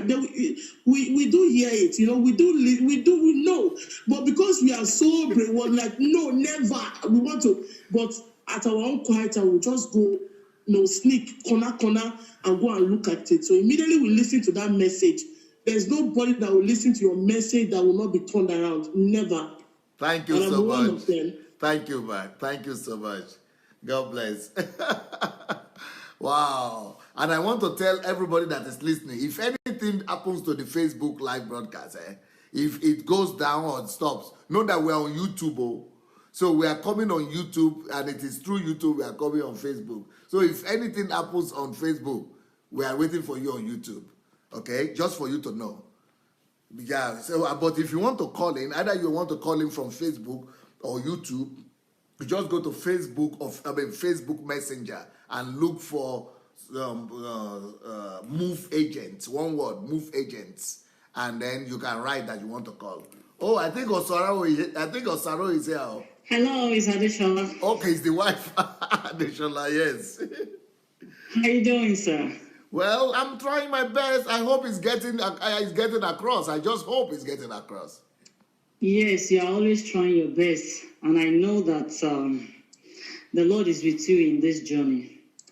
I'm always full of joy listening to you, and I'll bless God for the day I got to see your message. I bless God for the brother that shared your message on Facebook, and I got hooked to your message ever since then. And I thank God because over the years, my husband has been saying this, and it seems as if the guy is crazy whenever he speaks. And that was why it got so much connected to you, because he just realized that, oh my God, this guy is just too loaded. He's just saying the right thing. And I can understand where he's coming from, because the truth of the matter is, I have to say this, it's hard for me to invite anybody on this platform anymore. Wow. Because it's so hard. And it breaks my heart, Dr. Sandey. I must say this. It breaks my heart because a lot of people have been so brainwashed, they can't even see it. And they don't even want to hear it. Thank God for the last caller. Because she's been brainwashed. She was brainwashed. And she realized that if she continues, thank God for her husband. Because if not that she has a open heart, because I still believe, like you were teaching us today, talking about the values and the kingdom fruits. You know, the Bible says, by their fruit you shall know them. Yes. It is not by going to church, it's not by the miracles, it is by the fruit. And you're talking of the kingdom fruit. And anytime I look at the book of Matthew chapter 13, when Jesus Christ was speaking in parables, you know, he was saying that, and he said, and the disciples came and said unto him, why speakest thou unto them in parables? And he said, he answered and said unto them, because it is given unto you to know the mysteries of the kingdom of heaven, but to them it is not given. So for to them it is given. So to you, it is given to you to understand the mysteries of kingdom. So for every belief, we're supposed to understand the mysteries behind this kingdom. And it's not just talking about our day-to-day act. It's a lot of things going on. And Dr. Sandey has come out to explain a lot. I just love the fact that you open up the scripture to us and you relate everything to what is going on in our world. As a Christian, we have to dominate in every aspect of our lives. We have to take charge. We have to be, the Bible says, you shall be the head and not the tail. So what are we waiting for? What are we struggling? What are we really striving for? If not for the best and for the perfection that Christ has brought to us. You know, I just thank God for your love. Like I said, it's so hard for me to invite people. A sister was speaking to me yesterday. She said, Shola, don't be particular of those people that are talking to men of God. When I started talking to her, she couldn't say anything because she doesn't know. She doesn't know a lot of things. She's been so brainwashed and she doesn't know. When I started telling her, this is where Dr. Sandey is coming from. This is where she's coming from. This is where he is coming from. Have you gone to listen to some of his messages? I'm still listening to some of your messages. And I can't even wrap my mind around this thing because they are just too loaded. And you are not, anytime I hear you speak, you don't just speak because you understand the real concept of who a Christian should be. You know, I just thank God for your life, sir. And like I said, I bless God for the day you gave your life to Christ and you attend to this call. I can't say enough because you are out there. So no, you're doing the work of the ministry, reconciling them back to God. But the truth is, a lot of people don't want to listen. A lot of people don't want to hear because they feel that what they've heard for so many years, how could they erase those things from their head? So what do you think? What is it that you saw? What is the reaction that you saw that you say is breaking your heart that you cannot even invite people again? Even though you are, on the other hand, you are praising me that I'm doing the right thing, but on the other hand, you say you cannot invite people again. The reason why I cannot invite people again because when I talk to them, I can see their reaction. All I do now, sir, I just pray for them, like Paul prayed, that their eyes of understanding will be enlightened. That is what I just do, because I can see their post on Facebook. I can see that they are rebelling against what you are doing. Like a friend of mine said, I tithe. A lot of them are putting on this post now, I'm a tither. Anybody that wants to go to hell. You can see that they are hearing it, but they don't want to accept the fact. It's even beyond the tithe. But that is just one out of many. Because a lot of them are invited. They come to tell me that shall I against any man of God. I say, this is not about man of God. Can't you just see? Can't you for your scripture and understand that these things that is going on in the church is not right? These are paganistic worship. These are all paganism. These are not what Christ called us to do. But we can't see it. So that was why I decided, few that I can invite, I invite actually. But a lot of them that I invited, they've confronted me and they know where I'm coming from. And all of them, even when I share your post, they don't even bother to even like it, because I can tell that they don't. Like the last caller said, she doesn't even want to see your face. And I think that is what, they don't even want to see your face. But the truth is, my dear pastor, the Lord is with you. The Lord is with you, because when somebody is speaking the truth, you have less friends. You have less people that want to listen. But at the same time, a lot of people are listening in their corner, and this truth is hitting them. But they cannot come out boldly. I'm even sure that a lot of people that are on this platform are listening, but they can't even comment, because they're going to trace the comment to them. It's true, sir. They're going to trace the comments to them, because I commented on some things. That was why some people were able to get me. And at this point in time, I'm going to give account of myself before my Father. I am not afraid of any man. I am not afraid. I will say it over. I'm not afraid of any man, but I'm afraid. I have my reverence to my Maker and my God. And you always emphasize on this personal relationship. This is one thing I love so much when you emphasize it. Personal relationship. Personal relationship. This is so interesting. And these are all part of the fruit of the kingdom. Because when you are a Christian, when people see you, they're supposed to see the fruit. My dear pastor, there's so I have to say. But I know I have a limited time. Maybe when my husband on this platform, we are a bunch of testimony. We are a bunch of testimony. It's not like I'm trying to praise myself, but the Bible says that we are the light of the world. We are the salt of the earth. It said, let your light so shine before men that they might see your good works. Glory to the Father which is in heaven. Thank God that the Lord is helping us. Here in the United States, I'm not boasting. My boasting is not of myself, but my boasting is in the Lord. The Lord has blessed us so much that I can't even. And this blessing is not only in material things. It's because I thank God for my spiritual understanding. I thank God for where I was coming from. And I thank God for where I am today. Because the Lord has taught me so much. He has opened my eyes to understand so many things. I'm coming in contact with you also is like he's helping you to understand who you are as a child of God. Nobody can tell you who you are not. When who you are as a child of God, you can do exploits. You will be that those that know their God, they shall strong and they shall do exploits. And I thank God, because this is just the beginning. This is just the beginning. Thank you so much, Dr. Sandey. And I bless God for your life. I thank God for the work you are doing. And I pray that the Lord will continue to strengthen you, sir. Help me greet Osaro. Thank you so much. Now, wow. But if that miracle could happen to the wife of the crying prophet, because I know the way the crying prophet was so concerned about the wife. So I know God can do it for everybody also. So, we should just do our best. Maybe some of them, the books will even work better. For those people who are in Nigeria, I have my books in Nigeria. Look for Shioma. But if you don't have the ones in Nigeria, if you don't have those ones that are not in Nigeria, write to DSA's books at God Embassy. DSA's books at gmail.com. DSA's books at gmail.com. And those of you who want to come for the HMT, go to SundayAdelajablog.com/visit. SundayAdelajablog.com/visit. And all of us, let's go and share the message.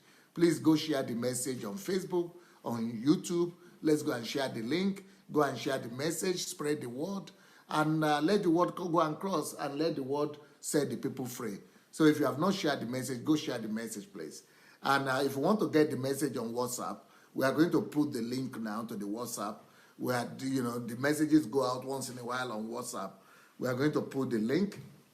Follow that link that is going to be tapped and going to be pinned to the comment section on the WhatsApp in both the Facebook and YouTube. So you can go there. That's how you find the WhatsApp messages. And then you go and register to it according to instruction. Just follow that instruction that is in that link. And then that way you could, you'll be able to get the messages on WhatsApp. Hello? Hello? Hello? Yes, who is this, please? Dr. Sandey, my name is Jide. I'm calling from United States, Texas. Yes, Jide, welcome. How are you today? Fine, sir. I have been watching you. I've been following you for a while now, and I just want to say you have been doing such a great job. Yes, I need you to speak louder, please. Can you make it to speak louder? Yeah. Okay. Or get into a place where your voice could be. Let me go into a better place. Yes. Can you hear me better, sir? Can Yeah, you hear me now? it's getting better, yeah. Okay, so I just want to say you're doing such a wonderful job. Okay. And what I want, I just have a few things to say to what has been going on. I realize that this is just my observation. When we talk about Nigerian Christianity, let's just say religiosity, I realize that our religion the Christianity was over to us by the white man. Let's just call it the white man. Yes. And to me, I'm looking at it like, do we really want to say that we are able to understand the Bible more than the white man? I don't think so. Because what I've seen is we have been able to create a lot of things out of the Bible. That the white men, they're not even practicing their Christianity that way. So if we go into the Western... Hello? We lost him. I think his location is not very good. We can't hear you. We lost your voice, so we can't hear. You have to call back. Your location is not good. You've got to find a better place where to call from so that we'll be able to hear you properly. So is there anybody calling? Is there any other person calling? So, but when you are calling, make sure you put off the receiver, so that we could hear you very well. Jide? Yes. Hello, Jide? Yes, sir. So what my observation is, it's only the Bible that we've been able to create something out of that's special, that's different from the rest of the world. And say, if you now look at in this area of science, like let's say physics, chemistry, when we get those textbooks, we can't invent anything out of those things. All we do is so there's something special, different about the religion because there's money involved. Yeah. So the only thing we do is just create our own thing that it goes back to what you said about egocentricity. Yes. So basically, everything we're doing is attached to money, and to me, it tells a lot because it's just mind-boggling. And what I realized about the last call, I think the lady that talked about being converted. Yes. Because she didn't believe, I realized that a lot of us that come to the Western world, we grew up in Nigeria. We were taught the Bible. We just follow it the way we were taught from Sunday school, which is wrong. Which is mostly wrong. Yes. So when we come to this part of the world, we're supposed to be transformed. A lot of us, after living here for a while, we adapt, we learn, then we change. But most of the time, we still go to our Nigerian churches. Wow. And the unfortunate thing is that the same doctrine being preached in Nigeria, which of course is the main church over there, is still being preached in the foreign countries, which is the Western world. So we don't change. We don't change. So and it is also important to see that this churches that were in the Western world, they're not able to attract any, not even any, even the biggest church in, let's say in the United States, the biggest Nigerian church, how many white, indigenous and white members do they have? We're not able to attract them. Yes. We're not able to, because what we're doing is we're still going back to the same thing we're doing in Nigeria. Because in the Western world. Because so the kind of attract them. Yeah, the kind of doctrine they preach in Africa doesn't have power with white people. White people will, they will rubbish those kind of doctrine easy. They don't appeal to them. So it goes back to what I said. Do we really? Is there something that we know, or we're able to reinterpret the Bible, or we understand the English language better than them? That they were the one that gave us the religion, and they are not doing it the way we're doing it. It means we are wrong. We are wrong. It's obvious. We're basically not practicing Christianity. The people that brought it to us, that's not what it stands for. Yes. That's not the way it's written. Yep. So we are reading the Bible, but that's the only thing that we are reading and interpreting that way. Other things, science, anything that's going to benefit the society, we're not studying it that way. Now, the other thing, I was going to make another comment. You said this before. I looked at, for me, everything that we do should be evidence-based. Yes, sir. Now, if we're doing Christianity, there's got to be a point where we all come back and say, okay, let's evaluate what we've been doing. Is it working or not? Now, we've been doing this thing for as long as I've been alive. I've been hearing the word of God, and to me, it hasn't improved the society. It hasn't changed our society. We are still doing the same thing.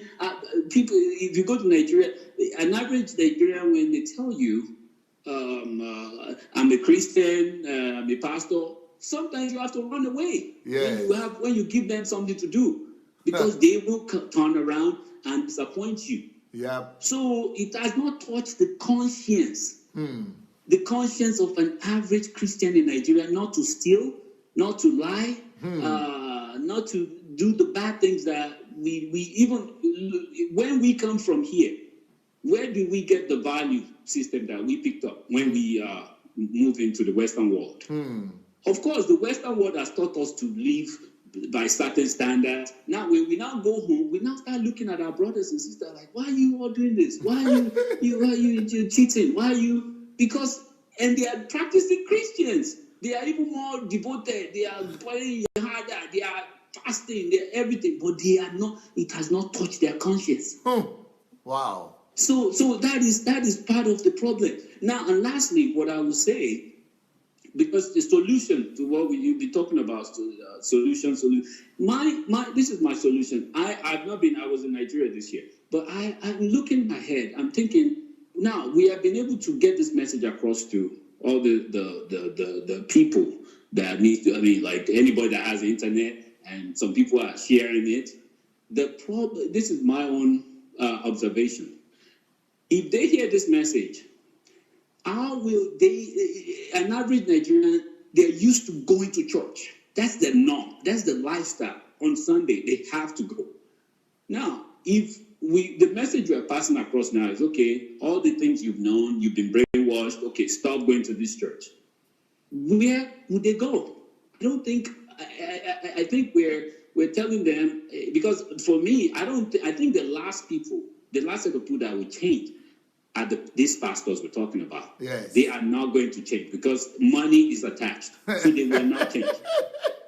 They will not change. It's a hardcore. It's hardcore. They will not change. So the people, so let's say you have a congregation of 1,000 people. The first, let's say we take out about 100 out of that 1,000. You left with 900. It's still sizable. They will continue to preach the same thing. They will reprogram the message and brainwash them more over and over again. But as soon as it drops to 500, then they'll start thinking, well, maybe it's time to, maybe change. So, the people we are addressing this message, which is the the Nigerian people. If they hear this message and decide that, okay, I'm not going to do all this anymore. I'm not going to go for miracle. I'm not going to go for water anymore. Sorry, I think my time is up. No problem. I think I will try to answer the question. Where should people go?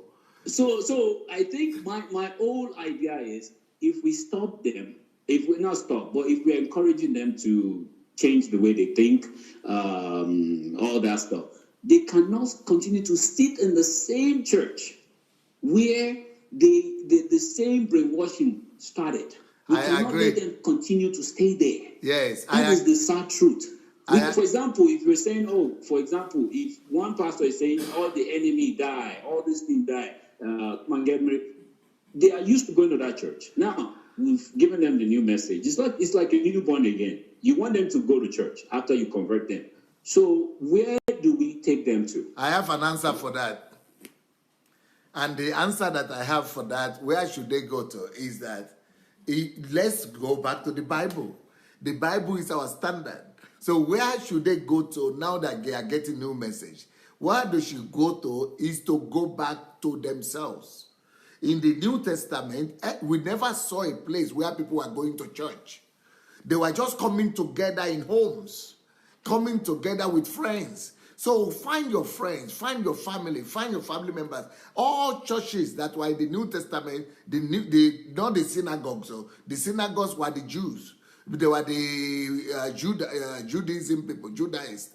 But apart from the born again people who accepted the message of Jesus Christ, they stayed at home and they were studying the word. They were reviewing the word of God at home. My call to everybody is that everybody should develop a culture of studying the scriptures at home. These messages that you are listening now, put them on every day. You open the Bible, discuss them with your friends, with your business partners, with your family members. Discuss or get the book, get the Bible, sit down together. That is how the Old Testament, in the New Testament, that is how the Bible Christians developed. They never had churches, but they had fellowship. They had gathering. They had assembling. They just assemble anywhere they find themselves. So it is what we need. It is assembling. Just assemble together to share the word, to share the principles. That is what we need today. We need to return back to the time of home groups, home churches, studying the Bible. Hello? Hello? Yes, who is this, please? Hello? Hello? Hello? Yes, talk to us now. Yes, good evening, sir. Yes, who is talking from where? Okay, my name is Clinton Simeon Migwe. I'm calling from Nigeria. Okay, sir. Yes, sir. I want to sincerely appreciate you, sir. Yes, sir. For the good work you're teaching. Okay. I think the messages we are hearing from you at the moment are the right messages for the hour. You see, in Nigeria church, I personally have been a victim of the wrong value systems that have been passed to us by our pastors and our Nigerian churches. Because you are going to those churches, eh? Yes. I was once fully committed to these churches. In fact, in one of the churches, I was a youth pastor and I stayed with them for 5 years. Maybe they don't collect your money. They don't collect your money for the show.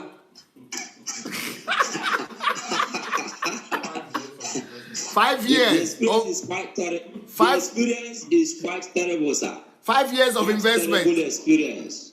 Wow. Tell me, I want to hear. Yes. Me, I want to hear. Yes, I went to one other church. I attended their Bible school. In fact, in the Bible school, I graduated as the best graduating student in the diploma class. The one they call the Word of Life Bible Institute. Okay. By Living Faith Church.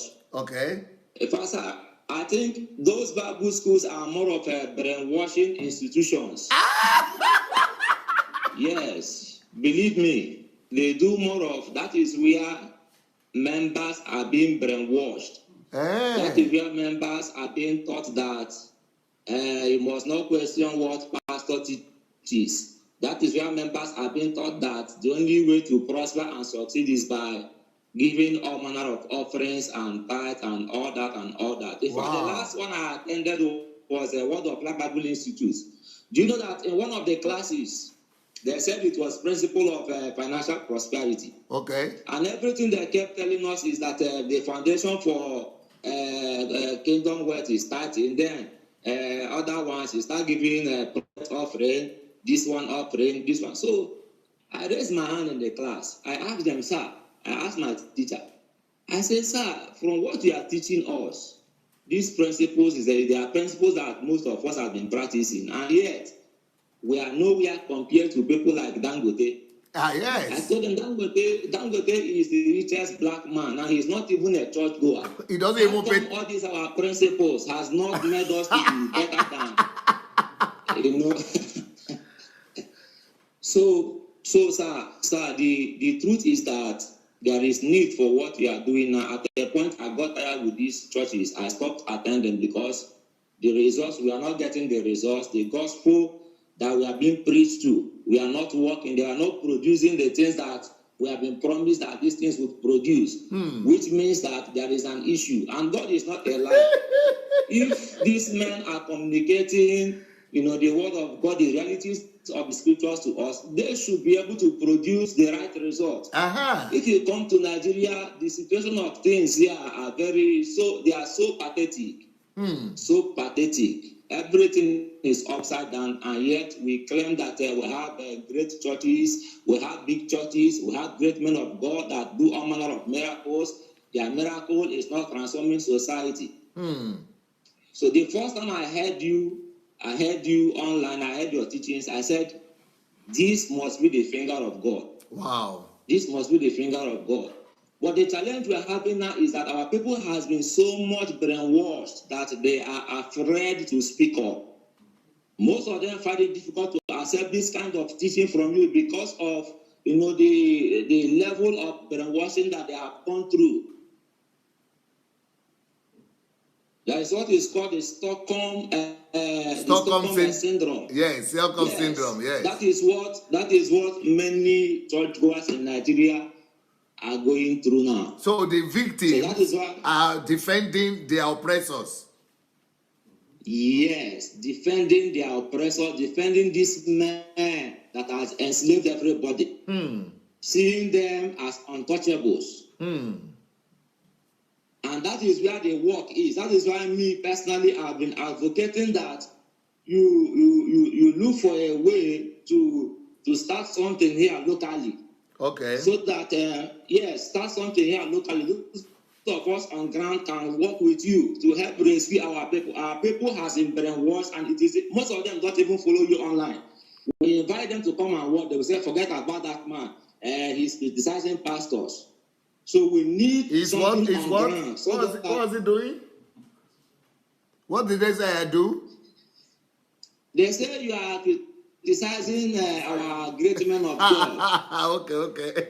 You are criticizing them, that you are envious of their achievements. Most of them has a jet, you don't have. That is why you are criticizing. That is a level the brainwashing has gone to. And I think there is need for you to be on ground. So because some of us that are following you here. So Warren Buffett now, who said, if anybody tell you that they need jet, that they are liars and they are only covetous people. Warren Buffett, the second richest person in the world. So he is also jealous.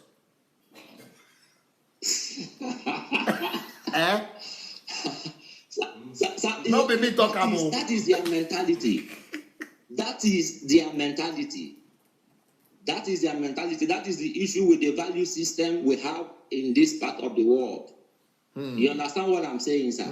So that is why I've been, crying out every time, pleading with you to do all you can for something to be started locally, so that we can be able to reach out to our people locally at the grassroots level, and see how we can be able to rescue them from this long period of brainwashing they have gone through. If you can start something like a training institute, yeah, or your own Bible school, yeah, I think it will go a long way to help us, because these people have been brainwashed in these various Bible schools. And it will require another kind of a Bible school for them to be reoriented and re-educated to accept this gospel that you are bringing, this gospel of transformation and restoration that God is using you to bring to this part of the world. Beautiful, beautiful. I hear Yes. I hear So, you. Okay. Yes, I started following you about 6 months ago, and presently my life has been so much transformed. I have a movement now of young Africans from over 10 African countries working on how we can really, catalyze the emergence of a new Africa. Beautiful. All these things, I couldn't do it all this while, but these few months I've been listening to you, following your teachings. I was able to integrate the team. Just within 1 week, I got mind-blowing responses from young men from all over Africa. We have a team now called the New African Mandate, and we are trying to see how we can also be part of the transformation, the transformation and processes in this part of the world. What about the kingdom? So have you registered for the kingdom fruits? You have to write. I just heard about this. I just heard about this one today. Okay. So I think I have to be part of that group. I have to be part of that. Yeah, group. you have to write now. I really have to. You have to write it down and then go to YouTube and look at the kingdom fruits. What other people have been talking about it.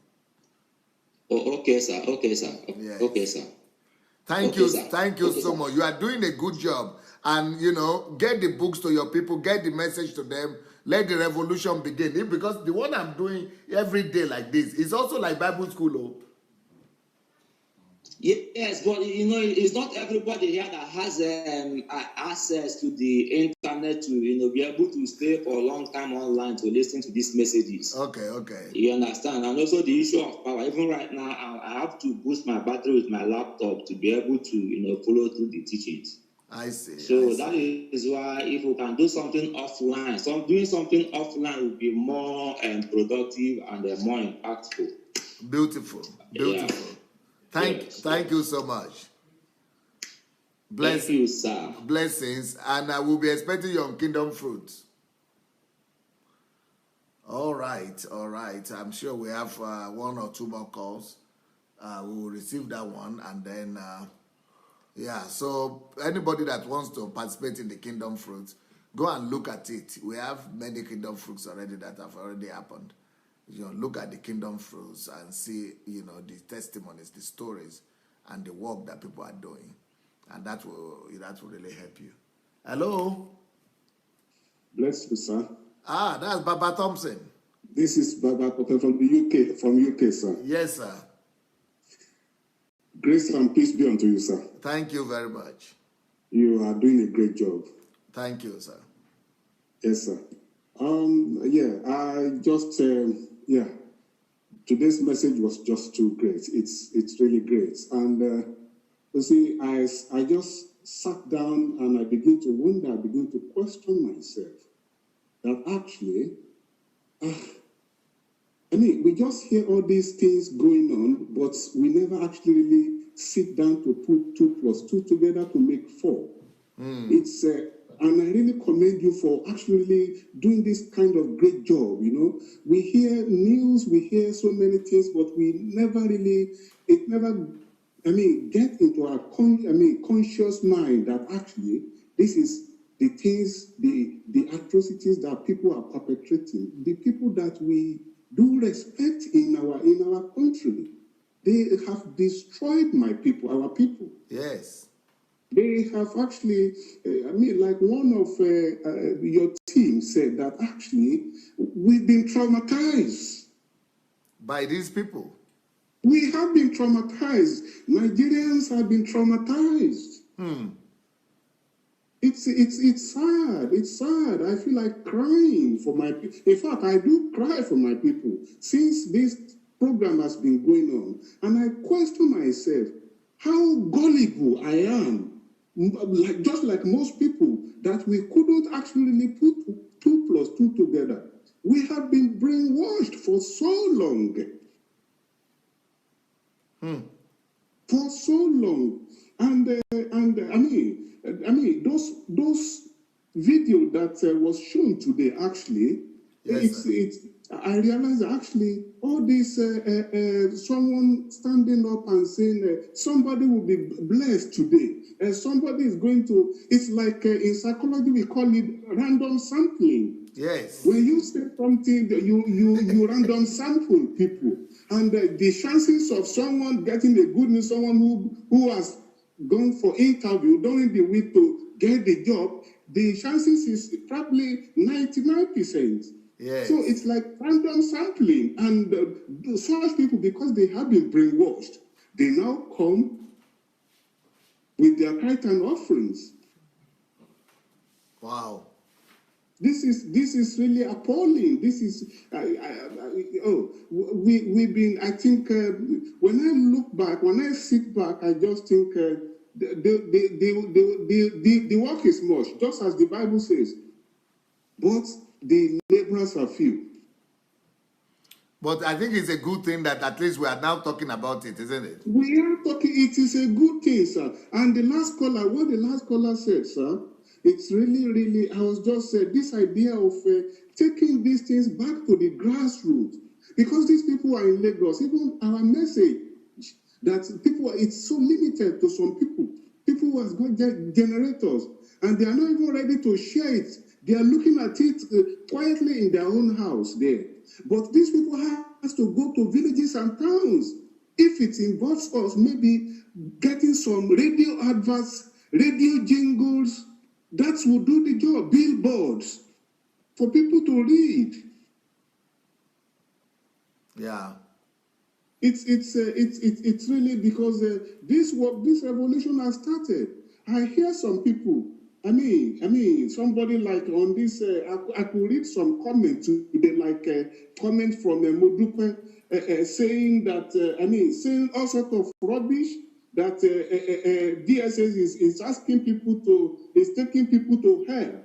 I wonder if people like that, if his family, any member of his family, was brainwashed by a pastor to go and eat grass, to eat snakes, all in the name of God.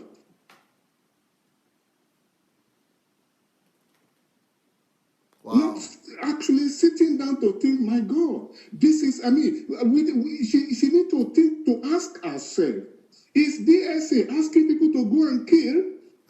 Is he asking people to go and steal?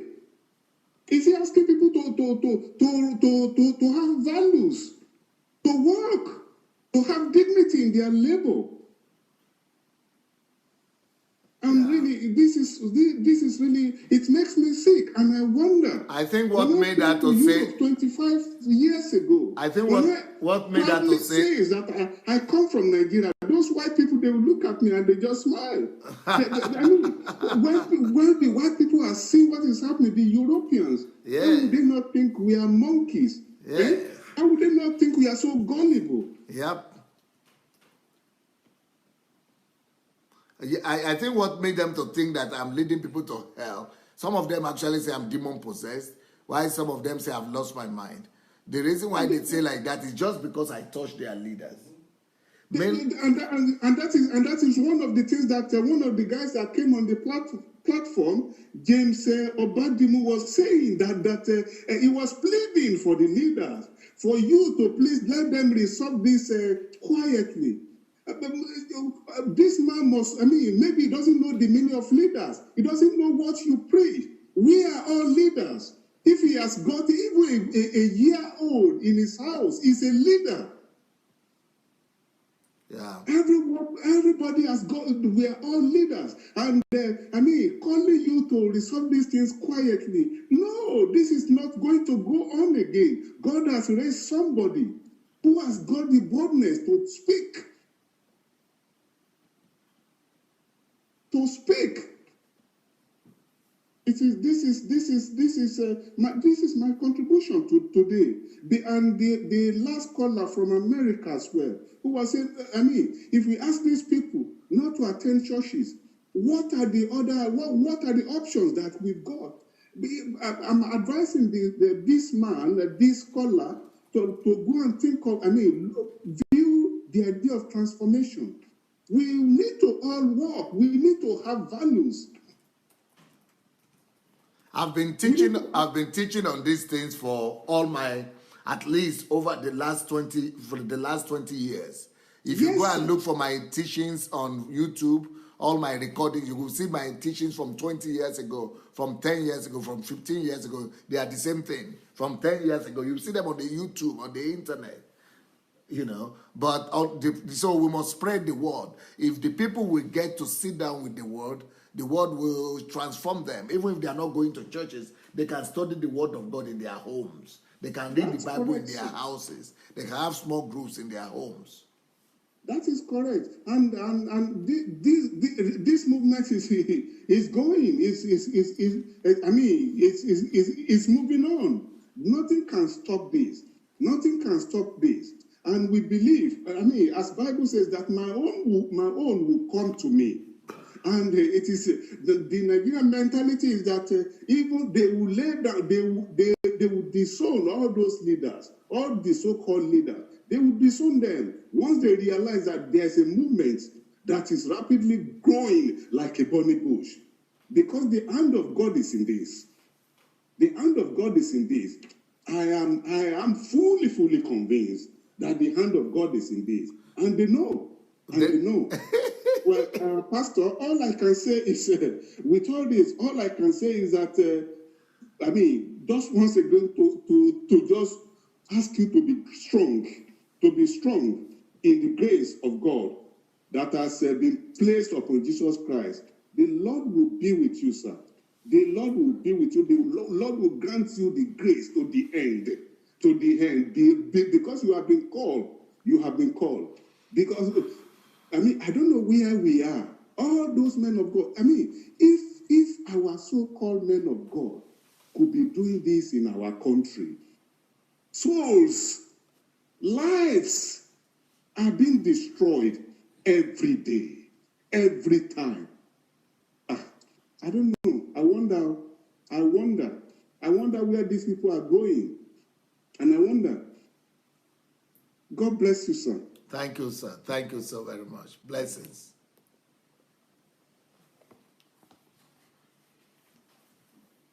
Well, I think we have to finish. They are telling me our time is up. We are supposed to end by now. And we have to finish the message of today. We'll continue tomorrow. Tomorrow, what did I say I'm talking on tomorrow? We have to stop preaching. Tomorrow's message will be, we must stop glorifying people who became wealthy from unexplainable sources. Our whole culture is about glorifying people who became wealthy from unexplainable sources, even in churches. Those people who are giving testimonies and bringing money and all that, nobody asks them for the source. They are mainly, many of them are drug pushers and people who got money from corruption and all that. And then the whole society is celebrating people like Ibori and Alasemega, and because those people are stealing the money. So we must start even a war. Against people who became wealthy from unexplainable sources. So that's what I'm going to be talking about tomorrow, because we are talking about urgent measures to rescue the African church. And this is one of the measures that we must take. People who don't have business, to prove that this is where they're making their money from, they must not be celebrated anymore. And that's what I'm going to be talking about tomorrow. So see you guys tomorrow. It's been a nice evening. We'll see you tomorrow. Blessings. Bye.